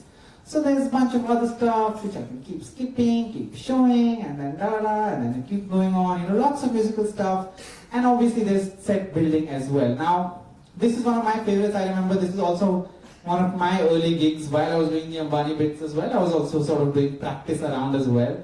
And this was a Halloween party that one had to do, and we had taken up a warehouse where the whole premise was, इस warehouse को एक भूत बंगले में बदलना है, and all we did was, we made this one giant disco ball skull, and it was about 4 feet in height. We hired some actors, we got these bathtubs, old TVs, we even got a bed, from a hospital to say, let's add on to the whole effect. But that's just pretty much all of those stuff. We've also done a bunch of interior things. Now you must be wondering, for doing interiors, obviously you need some skills. Now, obviously for me, I'm not an architect, not an interior designer, but obviously knowing the fact that I want to always challenge myself, I end up doing things that I want to, probably get out of my comfort zone. And that's how we also ended up doing a bunch of restaurants. A very cool store we ended up doing called Almost Goes. This is a streetwear brand based out of Delhi. So we ended up designing this entire cave-like setting, and essentially this is what it looked like once you would see it from afar. And we also did a bunch of other stores. And, this is what it looked like, the first flagship store in Delhi. This is just some of the images. It doesn't exist anymore. But while it lasted, this is what it looked like. Anyway, Style Bhai. Now this segment is called Style Bhai because a part of me also makes custom wearables. Now essentially this purely came out of boredom, to be very honest, and no other reason. I had this very, very cool fake Burberry jacket that I didn't want to part ways with, and this is what it looked like really. And my idea was like, listen, let's just give it to a local street sign painter. Let's just sit with him, explain him what is it that I wanted to do before I could just call it a day with that jacket. To my surprise, I put it up on the internet. Everyone was like, "Arey wow yaar, ye to bahut sahi hai, hamare ko bhi chahiye." Little did I know that when it ended up going viral, everyone's sending me messages, DMs. Itna ki newspaper wale bhi aa gaye. What you're doing is very cool. You're reviving old traditional art forms. Now to me, I was like, yeah. I was not really into this because I wanted to do something. I didn't want to do, I didn't want to become a messiah of becoming this, this person who's saving or reviving old traditional art crafts. But at the same time, I was like, sounds like a cool idea. Thanks for giving me that idea. Is essentially when I actually started reaching out to other, artisans in fact. So I went to a pitchway painter. I went up to him saying, listen, here's a jacket. How about you and I create something together? So, obviously in the beginning, you must be wondering, I was in fact wondering that, maybe they'll be a little wary of the fact, hame nahi karna hai kapdon pe painting, why should we? This is a traditional art form. But at the same time, I remember a story from what I heard from one of these guys. They didn't want to continue doing these things because they're like, we are bored of doing the same thing over and over again. The younger generations, they don't want to do it anymore, in fact. So when I came up with this idea, they were like, this is interesting, this is fun, this is almost like we are trying to reinvent how we perceive art and sort of create wearable art. And I remember hearing from them, most of them were taking up menial jobs such as koi rickshaw chala raha hai, koi kisi ke ghar pe kaam kar raha hai, and that really broke my heart to say, yaar, ye kyun kar rahe ho yaar? You all have such great talent, and this is obviously you all have legacy. But that essentially led me to working with a bunch of these other painters. This is actually painted by a truck painter who paints trucks, right? You all seen? Guy, bachra, piche banata hai, ghar kab aoge, all of those guys. But obviously helped them with forms, shapes and colors and things that they all filled up with. So it was very much like a collaboration, and these were the kind of creations. Now, working across board with all these artisans, brands obviously took notice, and they're like, such as Adidas, they're like, what? Let's do something together, Adidas and I sort of collaborated. We did one jacket, went on for auction, whatever money we got was given to the artisan directly.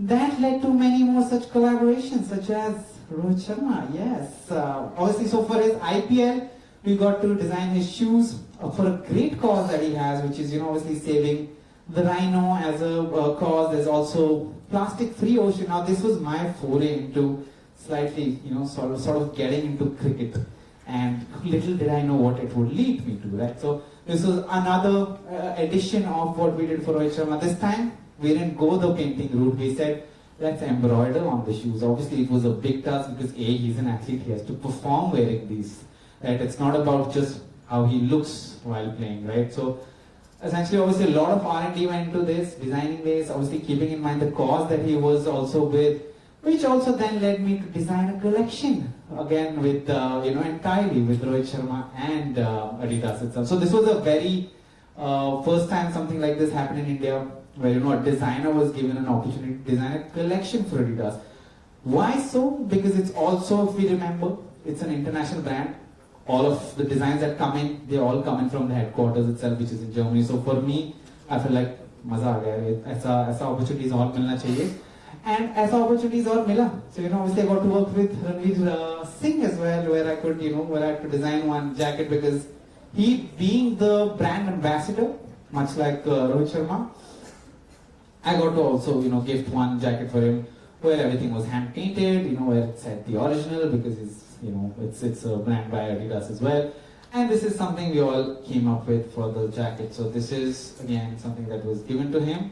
And these are some of the other jackets that I worked across spectrum for different artisans across the country. Now this is essentially a sustainable, remember sustainability? Yes. This is a sustainable model where we are upcycling old jackets, and just painting over them or embroidering over them. This is a jacket really जो मैंने चोर बाजार से 1200 रुपए में खरीदा था और पेंटर से पेंट करवाया, and then we sold it off for like 60,000 rupees. All the proceeds went to the painter himself, and they were like, we never made so much money on a single product. And I was like, just like मजा आएगा साथ में और कुछ काम करते. So essentially this is how we created these products. And a paper mache product person who would be really painting on jewelry boxes, essentially some mundane products where they also sort of got bored of things, and to them they were like, this is a breath of fresh air, and eventually led to more designs onto working with different brands, working with people doing their custom projects as well. So these were just handbags, shoes across different kinds as well. So obviously doing brand stuff would eventually lead me to doing a lot more, which was getting into the world of jerseys. Now this was again a completely new world for me, because मैंने कहाँ कभी कोई jerseys design करी है, मतलब. Now obviously this was the very first time I did something with jerseys, because for who I was. When I say that, Real Kashmir Football Club reached out because they're like, you're a designer, we need some designs on our jersey, why don't you give it a go? And to my, obviously I was like, मजा आएगा. Have I ever said no to any new opportunity? Never. And I went in and पसंद आ गया, निकल गया, and 2 of these designs were actually sold out in the very first week. And that was like, इसमें तो मजा है यार, मजा बिल्कुल, मतलब I was very surprised really how this turned out. And that was probably a one-off project for me back then. Honestly, didn't think that this would come back again, because like most of the projects we do things because we want to sort of move away from the mundane things doing every day. And which obviously led into doing Rajasthan Royals jersey for IPL last year. And that led to Now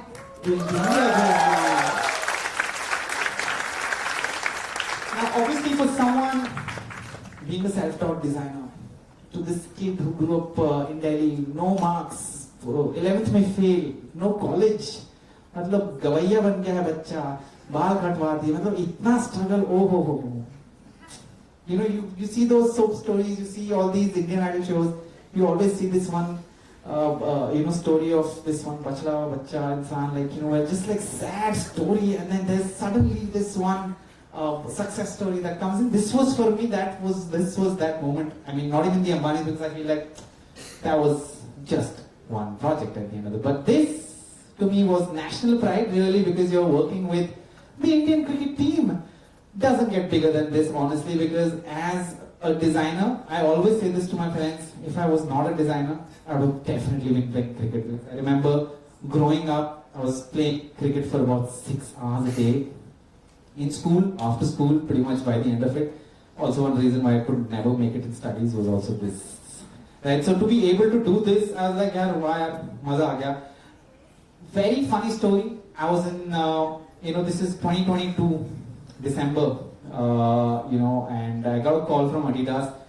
They're like, what, Akib, we want to discuss something. I was like, क्या discuss करना है? Phone पे कर लेते हैं. They're like, नहीं. आप दिल्ली आइए तो बात करेंगे. And I was like, something's weird. They never say it like this, that you have to come meet. And obviously 10 दिन हो गए, we got back, we got to Delhi, and you know, that's where we actually ended up going. They made us sign some NDAs because they were like, yeah, this is as big as signing NDAs before sharing the information. And we ended up obviously doing, and then they asked me, what is it that you think we are doing here? I was like, yeah, maybe एक और रोहित शर्मा का collection होगा, maybe एक और रणवीर सिंह का कुछ jacket होगा, what else? You know, how big can it get? That's when they dropped this thing on my head that, you know, it's the Indian cricket team jerseys, and I was like, oh my god, ये कैसे करेंगे? You know, obviously because it is so huge. You know, there are two things that are big in this country, which is A, which is Bollywood, second obviously being cricket. So getting to be able to design, you know, jerseys in all three formats, which is obviously the Test cricket, and there's the ODI, which was used in the World Cup last year. I know दिल टूटा जब हम हारे, but कोई बात नहीं, इस साल एक और है, वो लेके आएंगे वापस. And obviously we also did T20. But at the same time, now I remember as a designer, जो कहाँ से आया था, and then, you know, to be able to design something so huge where everyone in the country would be wearing this, supporting the team. I remember India-Pakistan match. 1.5 lakh लोग थे शायद match में, एक स्टेडियम में, and all of them were wearing our jerseys. And to me, I felt like, you know, इससे बड़ा कुछ नहीं हो सकता. You know, for someone who's grown up watching cricket, playing cricket, and then, you know, obviously failing at every possible given point in life, and then to be able to do something this where everyone is really wearing your creation, even if it meant wearing fakes, I didn't mind it really, because I was just seeing all kinds of renditions of that same design that was being put across. But at the same time, to see David Beckham also wearing the jersey, I was like, my god, it doesn't get any bigger than this. So this was again where I was just like, oh god, मरने वाला हूँ मैं, इतना बस करो, इतना सारा नहीं चाहिए मुझे, you know. And obviously for a designer, I keep saying this, you know, the fact that our design reached so many places. Now I travel, when I see people roaming around wearing the jersey, it's like, hey, nice jersey, yaar. Hey, बहुत सही यार, बहुत सही.